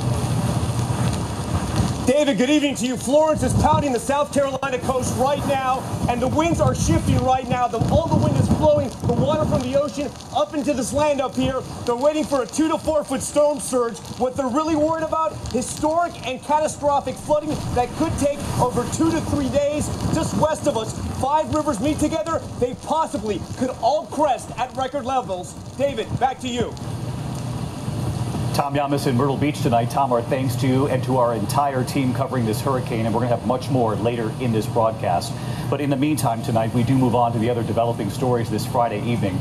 President Trump's former campaign chairman, Paul Manafort, flipping, and now tonight cooperating with Robert Mueller, entering into a plea deal with the special counsel, pleading guilty to 2 counts of conspiracy to avoid his upcoming trial. In court today, Manafort promised to cooperate, quote, fully and truly. Court documents adding that cooperation would be on, quote, any and all matters. So what could this mean for President Trump? Here's ABC's Chief Justice correspondent, Pierre Thomas. He was the picture of confidence, the campaign chairman at Donald Trump's side at the Republican National Convention. But today in court, Paul Manafort appeared ashen, softly pleading guilty to multiple felonies. At times, his voice barely audible. It's tough day for Mr. Manafort, but he's accepted responsibility. He was already facing up to a decade in prison after convictions on bank and tax fraud. He's now agreed to cooperate with special counsel Robert Mueller. He's agreeing to cooperate, and do you expect that he will do so fully and thoroughly? We do. Thank you. In court, Manafort pledged to cooperate fully and truly. Prosecutors described a broad cooperation agreement covering any and all matters the government deems relevant. That will likely include the now infamous Trump Tower meeting, Donald Trump Jr., Jared Kushner, and Manafort sitting down with a Kremlin-connected attorney they were told had dirt on Hillary Clinton. Manafort is the 5th member of Trump's campaign team to plead guilty in recent months. Just weeks ago, it was the president's former personal attorney turning on Trump. You know, they make up stories. People make up stories. This whole thing about flipping, they call it. It almost ought to be outlawed. It's not fair. Pierre Thomas joins us live tonight from Washington. And Pierre, how is the president's team now responding to news that Paul Manafort is now cooperating with the special counsel?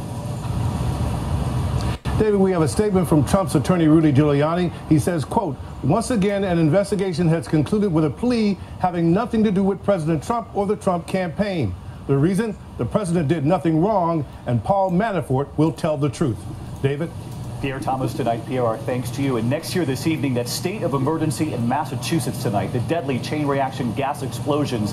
This was all breaking as we were on the air just 24 hours ago. Dozens of homes all burning at the same time in several different communities. And what we've now learned, police with infrared imaging stopping another major explosion before it could happen. Here's ABC's Lindsay Davis tonight. Tonight, residents still reeling after gas explosions rocked 3 communities north of Boston Thursday. With 60 to 80 structure fires, surrounding fire departments were overwhelmed. At least 12 buildings were left to burn. Gary Lang put the fire in his furnace out himself with sweatpants. And I just started fanning it, and it eventually went out. At least 25 people injured, and 18-year-old Lionel Rondon killed when a chimney from this house fell on his car. What is believed to be at fault? An issue with a high-pressure gas main. The mayor emotional today, lashing out at the gas company. Since yesterday, the least informed and the last to act has been Columbia Gas. And new infrared aerial images from the police show what they say was another major gas leak under the pavement caught in time. 2 people remain in the hospital. The gas company apologized tonight and says that they are working to fix things safely and that the NTSB has taken over the investigation. David? Lindsay Davis in Lawrence, Massachusetts. Lindsay, thank you. And there is still much more ahead on this special edition of World News Tonight, Friday. ABC News, straightforward. Just behind me there's a rescue happening. A truck driver who was stuck in the flood. News is happening live everywhere right now, so take me there live. Behind me now, I can see police pushing through. The last 18 seconds is the most critical. Look at this. This is just incredible. Don't worry about having perfect hair at a perfect desk. Just let me have it.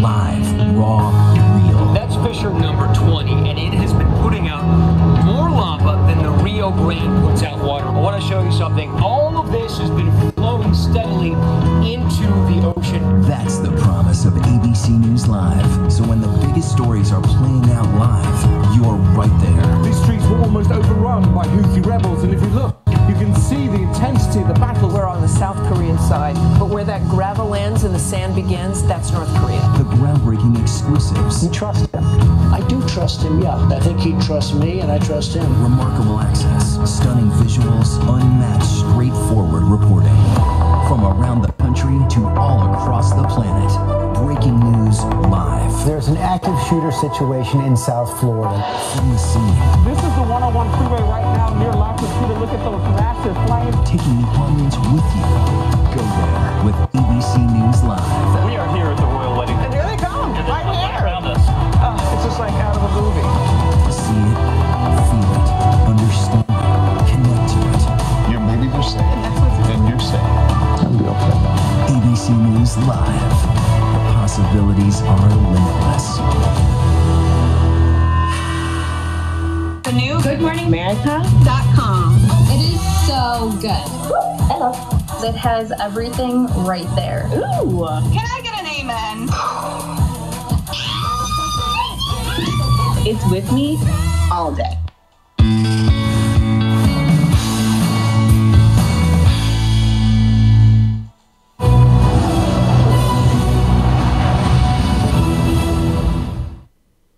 We're going to turn next this Friday night to the Supreme Court showdown after the Senate confirmation hearings of Brett Kavanaugh. A new allegation tonight of sexual misconduct decades ago. Republican leaders now questioning the timing of the claim. Here's ABC senior national correspondent Terry Moran. The controversy began 24 hours ago with a cryptic statement from Democratic Senator Dianne Feinstein. She'd received information about Judge Brett Kavanaugh and had referred the matter to investigators. Her fellow senators were stunned. I wouldn't make any judgment of it until I had more information. Today, the New Yorker magazine reported what that information was. That back in July, Feinstein had received a letter accusing Kavanaugh of sexual assault. The accuser reportedly claims that more than 30 years ago, when Kavanaugh and she were high school students in Maryland, he had allegedly attempted to force himself on her at a party and that she had escaped. Kavanaugh is adamant that he has never done any such thing, today issuing a statement. I categorically and unequivocally deny this allegation. I did not do this back in high school or at any time. During his hearings, Democratic Senator Mazie Hirono asked Kavanaugh a question she asks all nominees in this Me Too era. Since you became a legal adult, have you ever made unwanted requests for sexual favors or committed any verbal or physical harassment or assault of a sexual nature? No. Today, Republicans blasted Senator Feinstein for not passing along this anonymous accusation until 2 months after she received it. Senator Mike Lee saying it's evidence of how low and desperate Democrats have become.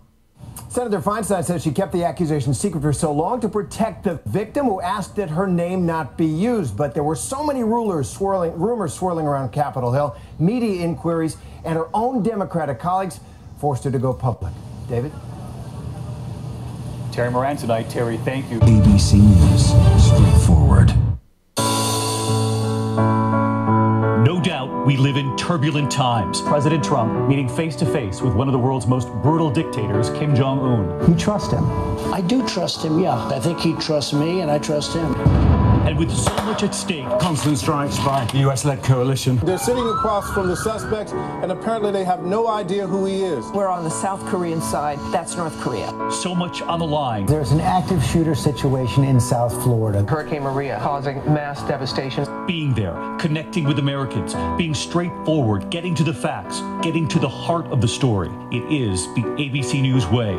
With the day's first breaking news, we're learning so much more about that devastating terror attack. On the scene, going to the story, wherever the story is. Your babies are safe. And you're safe. I'll be okay. The exclusive news-making interviews. The two men arrested at a Philadelphia Starbucks. What did you think when you saw police arrive? There was just this incredibly loud explosion. We over our lives. Were you praying in that cockpit? Oh my goodness. Have you ever apologized to Nancy? Enough apologizing. How strange is it for you to sit here and compare compare the president to a mob boss. Very strange. And as we quickly edge closer towards perhaps the most highly anticipated midterm elections of our time, the president came out swinging today. Is he worried about what he's saying? the powerhouse political team of ABC News. What happens if Robert Mueller subpoenas the president? Will you comply? Well, we don't have to. He's the president of the United States. Straightforward reporting, getting straight to the heart of the story. It's the ABC way. And we do say good morning, America. We're gonna make it through. We are one, we are together. It's gonna be okay. This year and for over 5 years, America's most watched morning show is. You have no idea what a privilege it is to be able to say good morning to America every single morning. Finally tonight here, we have witnessed so much in the wake of this hurricane. The compassion of the rescue teams and the volunteers here, our persons of the week. Today, with the waters rapidly rising, rescue workers from Township Number 7 Fire Department and volunteers from the Civilian Crisis Response Team used a truck to move people and their pets rescued from their flooded homes. Volunteer rescuers near Newbern helping those residents get to higher ground. This volunteer carrying a 7-year-old girl to safety. In Jacksonville, 2 men with their boat carrying a couple of dogs, later bringing out the kittens too. And there was this today, a bright spot in the midst of a hurricane. Marine Corporal Nicholas DiGregorio and his wife Danielle holding their newborn twin girls at Naval Hospital in Jacksonville after evacuating Camp Lejeune in North Carolina. Their newborn twins, Sadie and Scarlett. As possible. Are you seeing power crews around Wilmington who are trying to get that job done? I've seen a lot of power crews. I've seen a lot of first responders as well. About this time, maybe 12 hours ago, the streets were completely empty. But now there's a lot of police officers and state troopers making sure that things are kept in order for as best as they can be. But going back to power crews, yes, I've seen some in force, seen a lot of Duke Energy crews. I saw one crew from Tennessee hacking up a tree that went down earlier. So they're out here in force doing the best that they can, but quite frankly, they look a little bit overwhelmed with all the infrastructure problems that they're dealing with because of Hurricane Florence and what it did to Wilmington. All right, Gary Cooper, live for us in Breaking News 1 in downtown Wilmington. We'll check back again with you soon. All right, well, there is trouble, as it turns out, brewing in Wayne County right now. Right, Stephen, Tisha, and yeah, I think it's just a glitch with the Weather Service software because they did send a text, and then it turned out that wasn't it, and they told Brittany in a chat room they didn't, but then they issued it. Anyway, bottom line is there is a tornado warning now for southern Wayne County, in effect until 9:45. For that same cell, we talked about and warned you folks that in southern Wayne that may be moving out of the Kinston or south of Kinston area, out of Lenoir County, and there it is. That's the tornado warning in effect until 9:45, generally from Goldsboro down to Indian Springs, and it's for this, again, we're probably going to have a hard time finding much on any rotation. You just want to take cover in southern Wayne County, especially Goldsboro down to the south. If you go over to Weather 1, though, you can see a fairly broad circulation there that's in sections of, this is actually over into Lenoir County, southwest of Kinston, that reds and greens there coming together. That's the possible rotation of this as it moves towards the northwest pretty rapidly at about 40 miles an hour or so. So Seven Springs, those areas, again, you want to take cover. Westward, it's mostly west-northwest at about, actually this one, 50 miles an hour. So it is moving in quickly. So get there fast to a safe place if you are in southern Wayne County. You see some of those areas there, Seven Springs and west of Highway 258 into southern Wayne, into the communities around Indian Springs to Brogdon. It's right on the line there with Goldsboro. I think technically you're not in it, but south side of town up into the western parts of or southwestern Wayne County, those areas definitely. So you want to take cover. Remember, you go down the lowest floor of your house. If you have a basement, you go there. Not too many down. The farther closer you get to the coast, but get an interior room and cover your head and just get in the middle of the house. Stay safe. You know the routines when we get these tornado warnings, but this one will be coming in fast at 15 miles an hour. Brittany's put a storm track on there. You can see probably won't these circulations, but got Benson there in Smithfield. You just want to stand by. Typically, these spin-ups, if there is a tornado in a tropical situation like this, it's very brief and it'll never get that far. They usually are gone within 15 minutes or so, like we've seen today. Yeah, but if you're watching us in Indian Springs, it's time to go ahead and get in your safe place. It means the innermost room of your house away from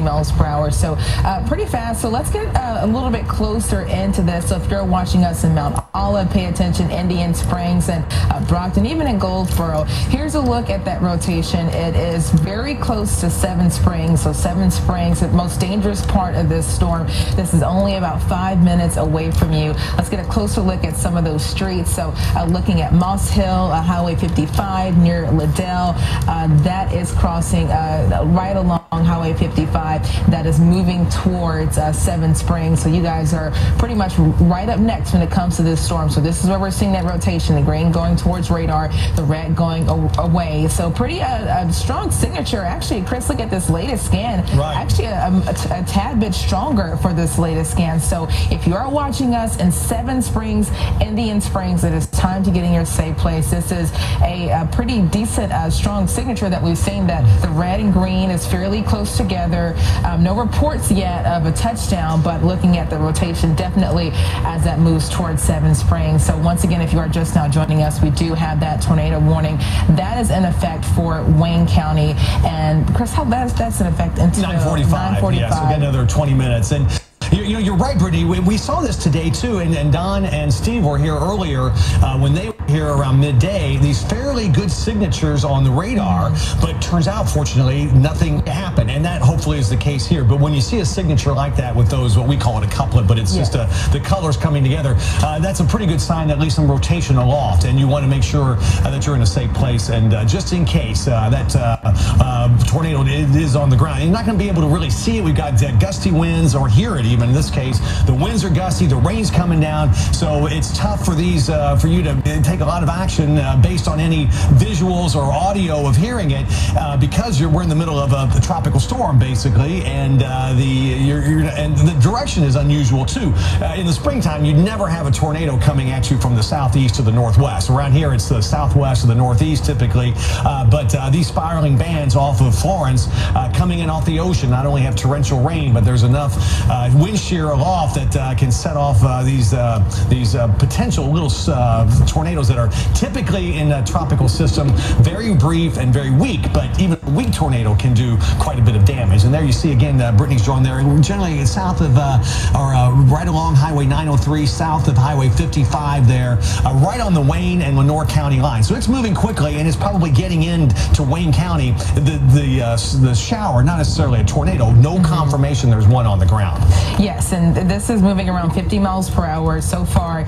No reports of anything touching down just yet. If you are just now joining us in our area, that is the only tornado warning that we have. Looking at showers moving to the west across the region, all due to Florence, and we still do have that tornado watch that is in effect through 11 p.m. Could see that being extended throughout the remainder of the overnight hours due to all of that spin with Florence. And there's another tornado warning just behind that, closer to the coastal plain. So looking at that once again, that warning in effect for Wayne County until 9:45. Let's look at where that spin is currently. That is now crossing into the Wayne County line. So really almost right on top of you currently in Seven Springs. If you're watching us in Indian Springs, now is the time to get in your safe place away from windows.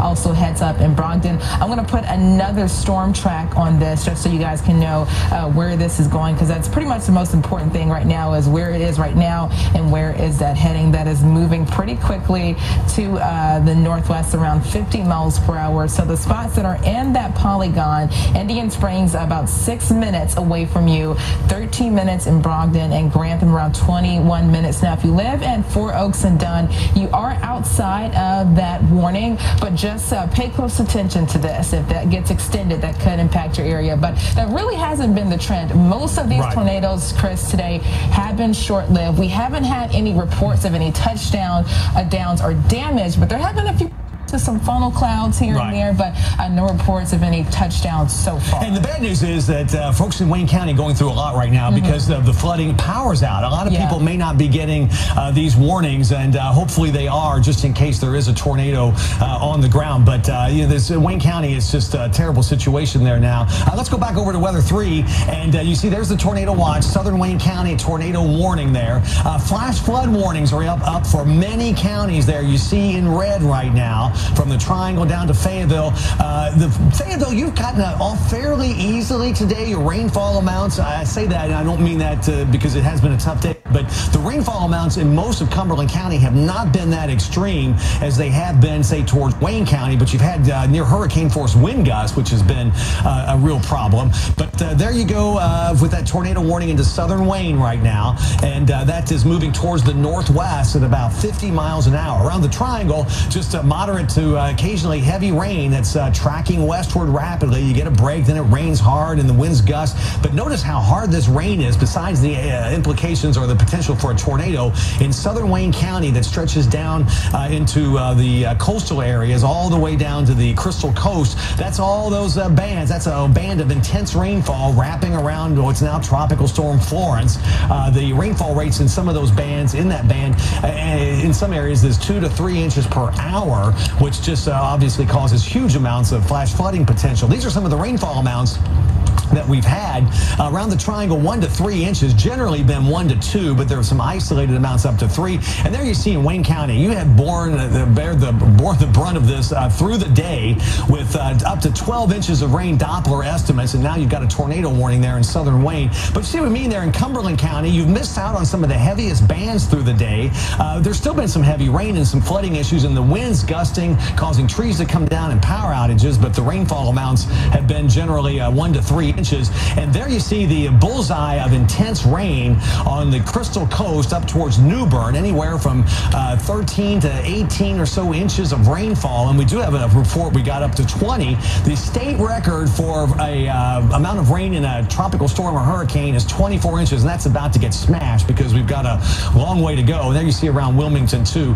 As we go through time, the rain continues. This is midday tomorrow, and bands of heavy rain rotating into the Triangle at times. That's why we think there could easily still be up to 4, 6 inches and up to 10 in southern parts of the Triangle, and that rain continues. These are some of the storm totals, which are going to be just off the charts for areas to the southeast. But you know, in Goldsboro, you already had up to 12, so it's not impossible to see. You might get up to 20 inches of rain in some of those areas. But the immediate concern, of course, is the tornado warning. Back over to Weather 1, if we could, and Brittany's got up that velocity there, what we call the velocity, which shows right over Hines Crossroads there in southern Wayne County, approaching Indian Springs. The potential there, that's where if there is a tornado, that's where it moving quickly to northwest of 50, so it would be on your doorstep, Indian Springs, in a matter of moments. Yeah, so moving very fast, and once again, the strongest part of this, the most dangerous part of this storm, where we're seeing that spin, that is near Hines Crossroads along Highway 111, near Highway 55,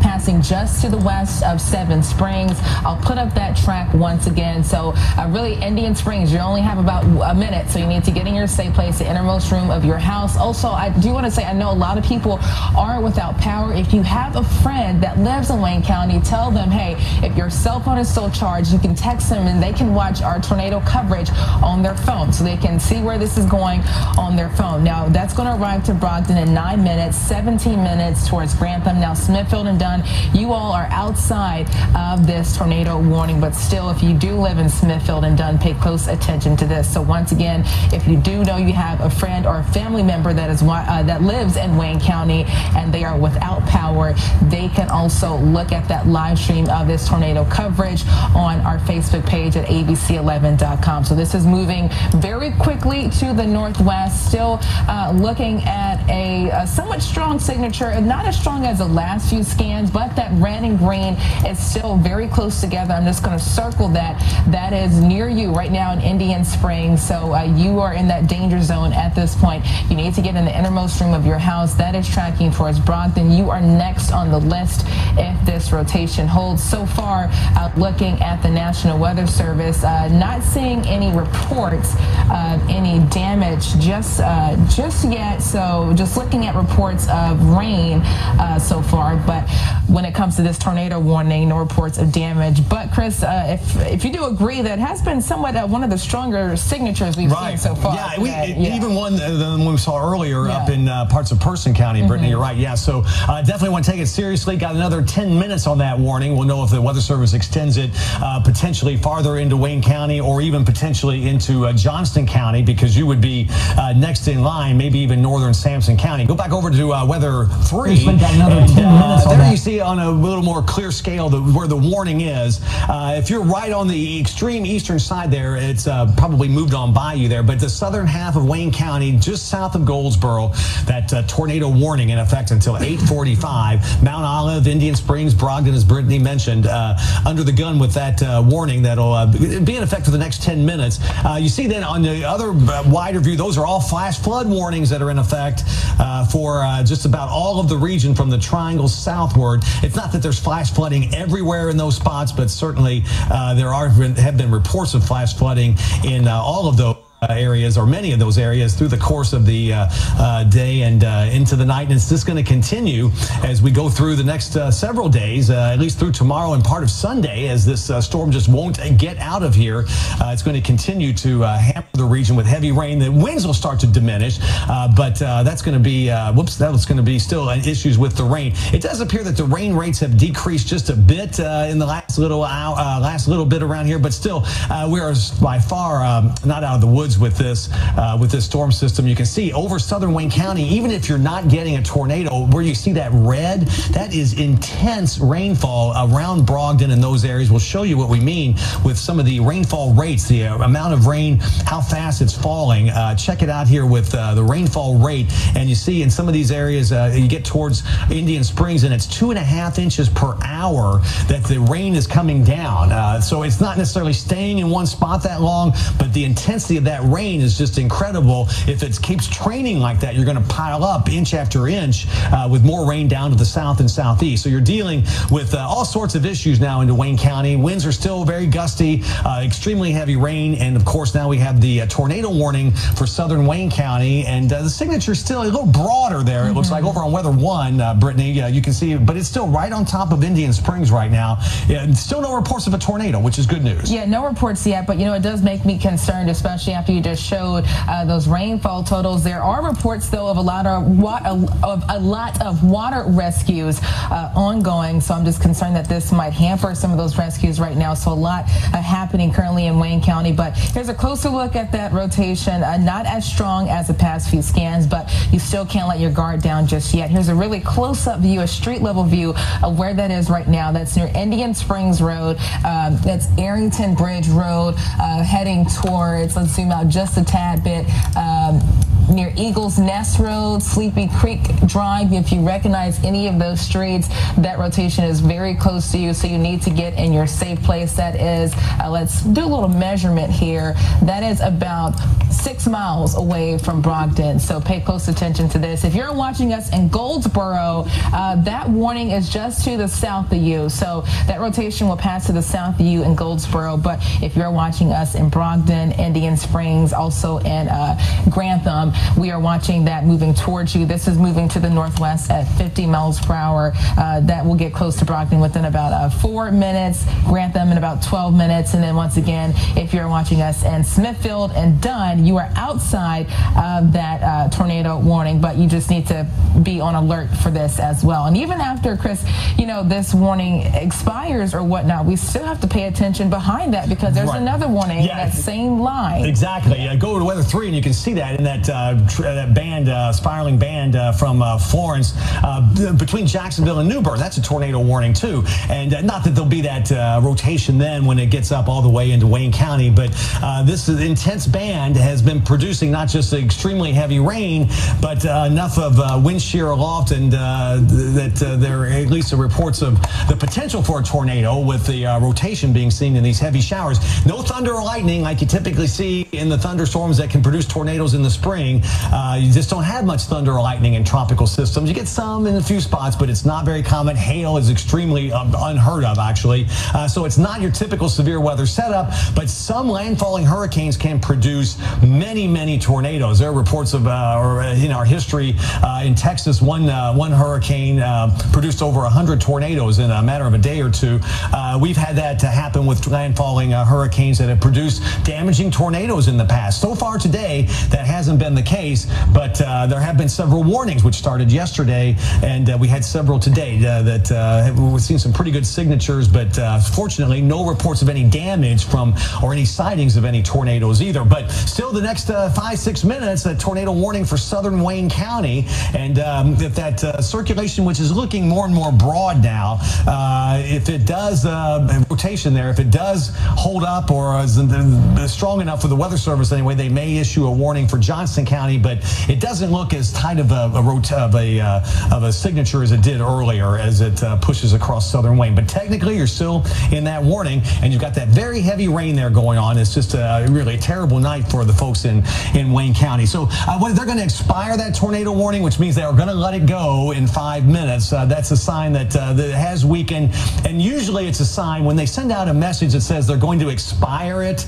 That means they're going to let it go at 9:45, because interestingly, their software does not allow them to cancel a warning 5 minutes before a warning is going to be going out of effect anyway. So that means they probably want to cancel it, but they can't. The software has I would call it a glitch, but they told me this when we were I was out covering the tornado that hit Greensboro back in the spring, and I said they use the terminology expire and cancel, and expire is because their software will not allow them to cancel it within 5 minutes, but typically it means that the circulation has weakened. They're going to let it go, which means you folks in Johnston County are probably okay too. Yeah, and that's exactly what we're saying. If you want to pull up Weather One right now, looking at that rotation, really not as strong. If we go back about a few scans, notice those colors were very bright and very close together near Seven Springs and Indian Springs, but right now the latest scans are not as close together, not as bright, so that rotation has weakened. That's why they are going to allow that warning to expire. But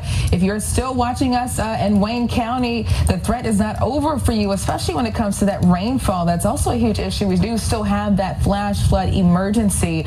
Looking at reports of water rescues, the latest report I believe is about five. If I can pull this up, about 5 water rescues. Yeah, about 5 water rescues so far this evening, and unfortunately that number could continue to grow with just more of that rain pushing in. If we just zoom out, if you're just now joining us, if you want to get a wide view, wondering, okay, what's happening in my town, that is the only tornado warning we have so far. Just a lot of heavy rain. Really the only place where that rain is somewhat light, that's to the north near Roxborough, Henderson, Roanoke Rapids, but elsewhere just widespread steady rain. Some of that is heavy at times, and if you're wondering, hey, when is this going to end, notice out to the east we just have that funnel of tropical moisture pushing in all around central North Carolina, so not looking at or into this rainfall anytime soon. So even once this tornado warning expires in Wayne County, you still have to be on alert for flash flooding, because we do still have that flash flood emergency for Wayne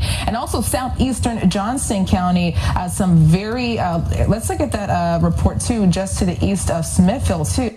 I believe some water rescues and that numerous roads washed out throughout the area. In Princeton, I believe in Princeton, we had a report of close to 10 inches of rainfall, and I think that was about an hour ago, so that number is definitely going up. So still under that threat for dangerous and possibly life-threatening flash flooding due to that flash flood emergency in southeastern Johnston County near Princeton, and that also extends into southern Wayne County. And the flash flood warning for Wayne County now has been extended to 12:30. It was in effect until 10, but because of the extremely heavy rain, the flash flood warning, flash flood emergency now continues there until 12:30 tonight, and probably will go on. And all these flash flood warnings, they're in effect. If we can, we'll show you. Go to Weather 3. The flash flood warnings that are in effect. Typically, in an average day when we have some flash flood warnings, they go into effect for a few hours and then they go away. But all of these flash flood warnings that are in effect right now for central and eastern parts of the state, they have expiration times on them, but more than likely they'll just be reissued like the one for Wayne County. So be prepared. You're going to be under a flash flood warning in many counties here in central North Carolina right through Sunday, which means you have to be really, don't go out if you there we go again. That's a what's that one? Issued one behind that. Yeah. So that just tells us that that cell behind it may be producing that's for Duplin, right? Yeah. So if you're in southern Wayne, this one's going to expire, but there's another one right behind you. If you can pull that right, there you go. You see, Brittany. So the one in southern Wayne is going to go away in a couple minutes at 9:45, but this new one just south of Kinston means that they may just end up having, if that rotation can hold together, you might go under another tornado warning in southern Wayne as that one begins to move in. But I think for the moment, this one's going to go, and there will be no tornado warnings in our area for the moment, Steve and Tisha, so we'll send it back to you, and we'll wait to see if they issue another one for Wayne. You're pretty much in the clear for the tornado now, but the flash flooding continues, and there's some other areas of concern just to your south and east, and we'll be back with more. All right, Chris and Brittany, thanks very much for tracking that threat in one part of our viewing area tonight. We want to show you a pretty amazing shot that caught our eye from one of our friends, a couple of our friends actually, from our news gathering partners over at the News and Observer. Take a look at this shot right here. That man you see right there is in New Bern. That is Robert Simmons. He's with his cat there. You can see they've just been rescued. He says his cat is named Survivor, and they were stuck inside their house last night. This boat came in and rescued them. But Robert also said that he left behind his father there in the house, and Andrew Carter, who's a News and Observer reporter who's been writing about this, a few details about that, about why he left his father behind there, and it was also another News and Observer photojournalist, Travis Long, who captured that really amazing shot of Robert with the cat on his shoulder there. But a lot of people have seen this on Twitter tonight, and we're asking Andrew about his dad, concerned about leaving his dad behind in that flooded house in New Bern. Yeah, he said there was probably about a half a mile of waist-deep water between their place and the street that led out of the neighborhood. His father apparently wanted to stay behind. I can't imagine being in that situation where the water is rising, you want to evacuate, help comes, one of your family members doesn't want to go, and it's just an awful situation to be in. But that picture, a picture they say is worth 1,000 words, and that says so much. And that is what so many people in New Bern and Craven County have been dealing with today. We know of at least 400 people who were trapped in their homes who have been rescued. We were talking to a Craven County commissioner in the 7 o'clock hour here in our special coverage on Eyewitness News, who said that those rescues continued tonight because of the rising water. That storm surge coming up the Neuse River and the Trent River, combined with the rainfall and the runoff from upriver that is causing the rivers to rise as well. So it's really a very dire situation. You have people who left their homes are flooded, they're now in shelters, and images like that are helping tell the story. We've had our crews in New Bern all day as well, going along with these swiftwater rescue teams, some of them from different parts of the country, who are here trying to save those people who are trapped inside their homes. I think a lot of the volunteers who came from different places to come and help out didn't really think about, where am I supposed to be? I think they just saw a need and jumped right in. So Ed Crump, he is in one of our breaking news vehicles, and you are near New Bern, Ed, the area we were just talking about, where there were a lot of rescues today. What are you seeing in the area where you are?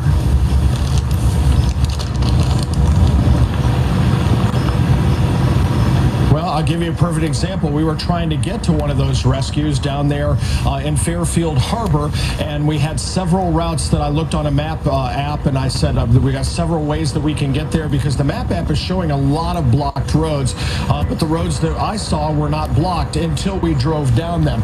Take a look at this. Would you drive your car through that? That is a creek that has come over the banks down here. You can't even see the yellow line down there, but you can see waves that occasionally come across the roadway, washing up down there. Dangerous situation, and the problem is that a lot of people are taking chances. No matter how many times we say turn around, don't drown, they come anyway. And I'll give you a perfect example of that. We have some video we shot earlier on Highway 17 just before dark, where there were cars pulled over covered with flood water. One had its door open, it was full of water, and people would pull up and see that, and they would slow down, and most of them just continued right on through the flood water. Only a few stopped, backed up, and turned around. So people are going right through the floodwaters, and this is going on all over the area down east. When we talk about down east, not only New Bern, but Greenville, and all the towns, Little Washington, all the towns down here, any of the towns east of the Raleigh area, east of I-95, or even all along I-95, there are river towns. If they're not dealing with this right now, they're going to be dealing with it in the coming days. So This is a serious situation, folks, and as much as we wanted to get down, we had a first responder who texted me and said, we've got this rescue going on down here.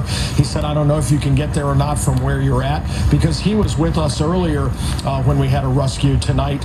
We spoke with him, and he knew we were trying to get into New Bern. We spent hours trying to get into New Bern, and only from Greenville, and about an hour trip.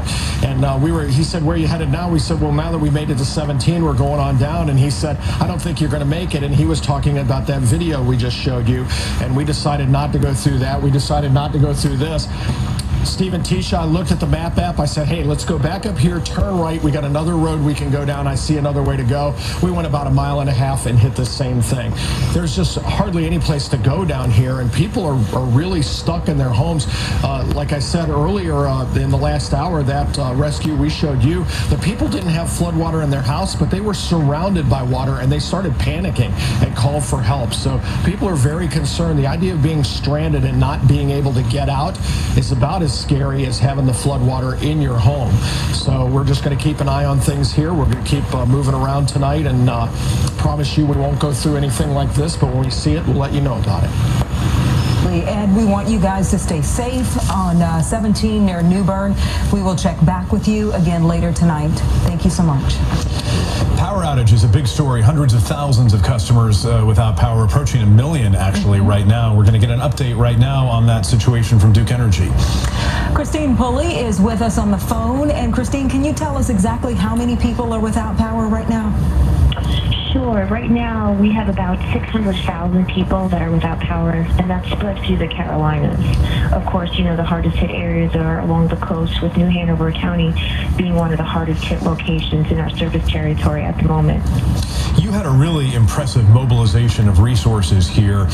We were reporting before the storm hit about the utility crews that were here. We saw them assembled in a couple of parts of Wake County and Durham County. I know they're really across your service area as well, but tell us the kind of effort you put into mobilizing those utility crews from across the country. We have about 20,000 people that are in place to pretty much just attack the restoration efforts as soon as they can. From those 20,000, we've got 8,000 Carolina-based workers that are here as well, 1,700 from Duke Energy's Midwest operations, and then another 1,200 from our Florida operations. In addition to that, in that 20,000, we also have workers from 26 other locations. We even have some teammates that have come as far as Canada to help with the restoration efforts.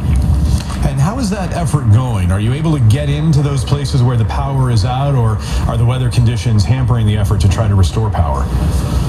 Right now, yeah, it's a little bit of a waiting game, unfortunately, of course, for the hardest hit areas, which I'm referring to the coast. We haven't been able to get to those areas yet just due to flooding, of course. But for some of the localized areas, or some of the local areas that are experiencing some minor power outages, we have been able to get to those and have been able to restore power where we could fairly quickly. What are the minimum conditions that your workers can work in? Can they work in the rain? What about the wind speeds that come with a storm like this? What are the conditions that are suitable for them to work in? Well, they can definitely work in the rain, and of course, you know, a lot of the people that we have working with us, most of them have helped out before, have done these types of things before, so they're very accustomed to working in these types of conditions. Of course, flooding is always an issue when it comes to just even getting to certain areas.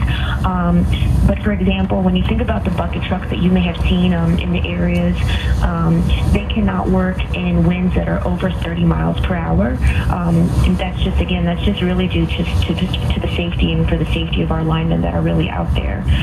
So rain and wind are fine. It just really depends on the severity of that. But again, like I said, if you're looking at some of those linemen and wondering why they're maybe not working on those bucket trucks, it's because that wind is probably more than 30 miles per hour. We've seen a lot of power lines down across the area. Our crews all across the area, the trees are coming down onto power lines. What's your word of warning for people who may be out driving around and come across a down tree or down power line?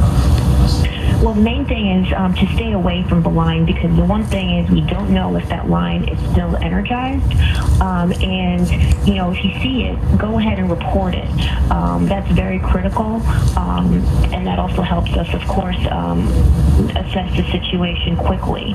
I can give you a couple. Give you a couple of numbers that might help. For one, if you do have want to report a power outage, the best thing to do is to call our automated system, and it's 800-769-3766. And then you can also text the word OUT, O-U-T, to the number 57801. And what should we do if our power does go out? We often hear about the surge potentially in the lines as the power is restored. Are there things we should do around our house if the power goes out to prevent a surge? Well, the one thing is you want to make sure that you don't have, you know, if the power is out, go ahead and turn off, or technically I should say unplug anything that would technically use power. And don't try using anything, of course, like anything indoor, like a propane tank, things of that nature. You want to just kind of, unfortunately, this is going to have to be more of a waiting game for the people that are here locally. You know, it could be a couple of days before power is restored. Of course, we've been telling others that, you know, those that are hardest hit could see weeks before their power is out. Of course, we don't know yet what the storm is going to bring here, since it's just moving so quickly to our area. But the main thing is just that we ask that everyone is just patient as we try to restore power safely and as quickly as possible. All right, Christine Pulley, thank you for joining us tonight from Duke Energy. A lot of people waiting to get their power restored. You know, close to 1 million people are in the dark tonight, literally in the dark. And they are hoping for some lights sometime soon, but they'll just have to be patient. Christine, thank you. It has been very impressive to see what Duke Energy has done. Christine says 600,000 people without power right now. Tens of thousands of those people are in Wake County, but they are going to work as quickly as possible to restore it. I mean, they say they've never mobilized that many people, 20,000 people, for a severe weather event here in the Carolinas. So they are prepared, thinking ahead, trying to work as quickly and as efficiently as they can.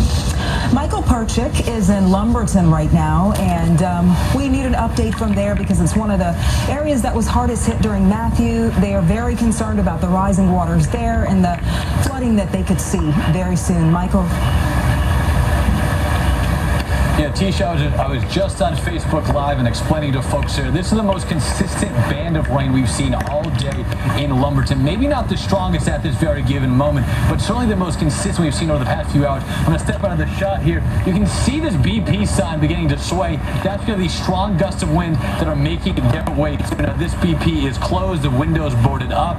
Like many of the businesses here, not open. Now, as you can see, this stretch along I-95 and Carthage Road here in Lumberton still has power, though it did flicker about an hour or so ago. Parts of Robeson County, parts of Lumberton without power this evening. Well, we've shown you some downed trees. We've shown you a couple of those trees actually falling on power lines, leading to some of those power outages that we experienced. Steve, you mentioned earlier about these sandbags. The wind really now is picking up here, and you can just see how strong it is, and that BP sign is really beginning to sway back and forth. I would advise that vehicle, and it is driving away, to get away from that sign. We've seen some signs ripped off already in other businesses along this stretch of I-95, and again, this stretch has not lost power. Steve, back to the sandbags that you were discussing earlier. They were being set up earlier this afternoon along the tracks at I-95 and West 5th. That's right near downtown Lumberton. Now, that area was especially flood-prone a couple years ago during Hurricane Matthew. A lot of volunteers, a lot of members of the Cajun Navy as well, assisting in putting up those thousands of sandbags in an effort to prevent that same flooding, those same issues that this area saw just a couple years ago from happening again. As we mentioned off the top, this is the most consistent rain that we have seen over the past few hours, pretty much nonstop. The wind has certainly varied in its strength, but from a consistency standpoint, this is the longest we have seen here in Lumberton and Robeson County all day. And the concern is going to be there along the Lumber River in the days ahead. Michael Perchik reporting from Robeson County tonight. The governor said there is so much concern there along the Lumber River, that area that is still working to recover from Hurricane Matthew 2 years ago. Yeah, so hopefully they won't see the same amount of water, but unfortunately, that seems to be what meteorologists are predicting. We'll have continuing coverage of Tropical Storm Florence after the break.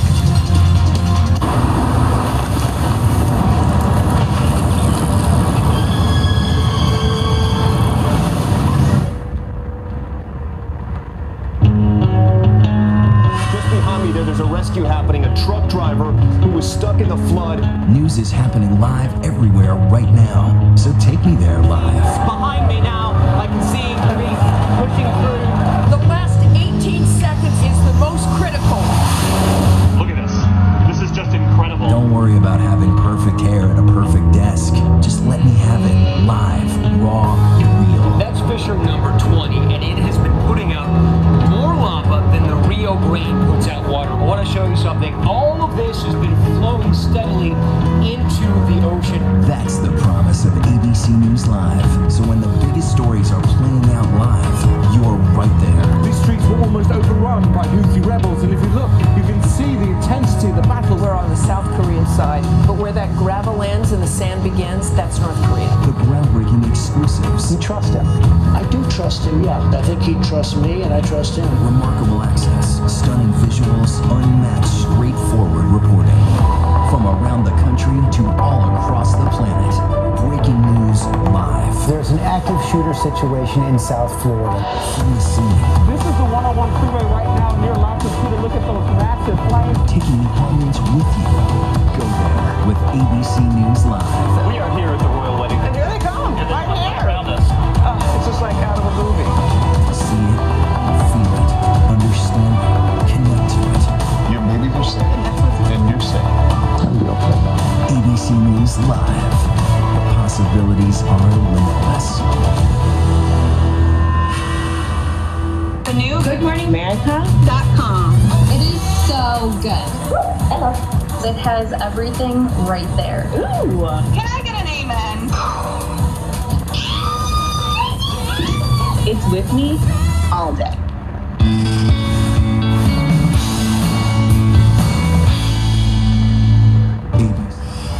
On CW22. Right off the top, we are following breaking news right now. A deadly fire in Cumberland County. Our Akila Davis just getting to the scene. Akila, do you know if this fire was storm related? It's still really a developing story. What we are learning is that 2 people were killed here in this house fire, I want to say on Lake Club Drive and Rolling Hills Road. We don't know the cause or the identity of the 2 people involved, but I learned that the call came in about 2 hours ago, and that's when crews arrived. They saw flames, had completely taken over this single-story home. Crews used, I'm told, several different tactics to get inside of the home and finally knock those thick flames down. And unfortunately, once crews were inside, they discovered 2 bodies. Now, fire officials don't know if this was rather related, but they say the heavy winds stopped crews from knocking down that fire quickly. Guys?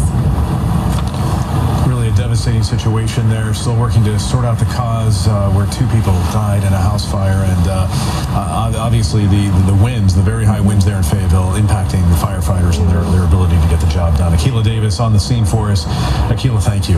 Yeah, the current conditions right now are very difficult to get anything done, especially when we're dealing with the rain and the flooding and the wind still hanging around from what is now Tropical Storm Florence.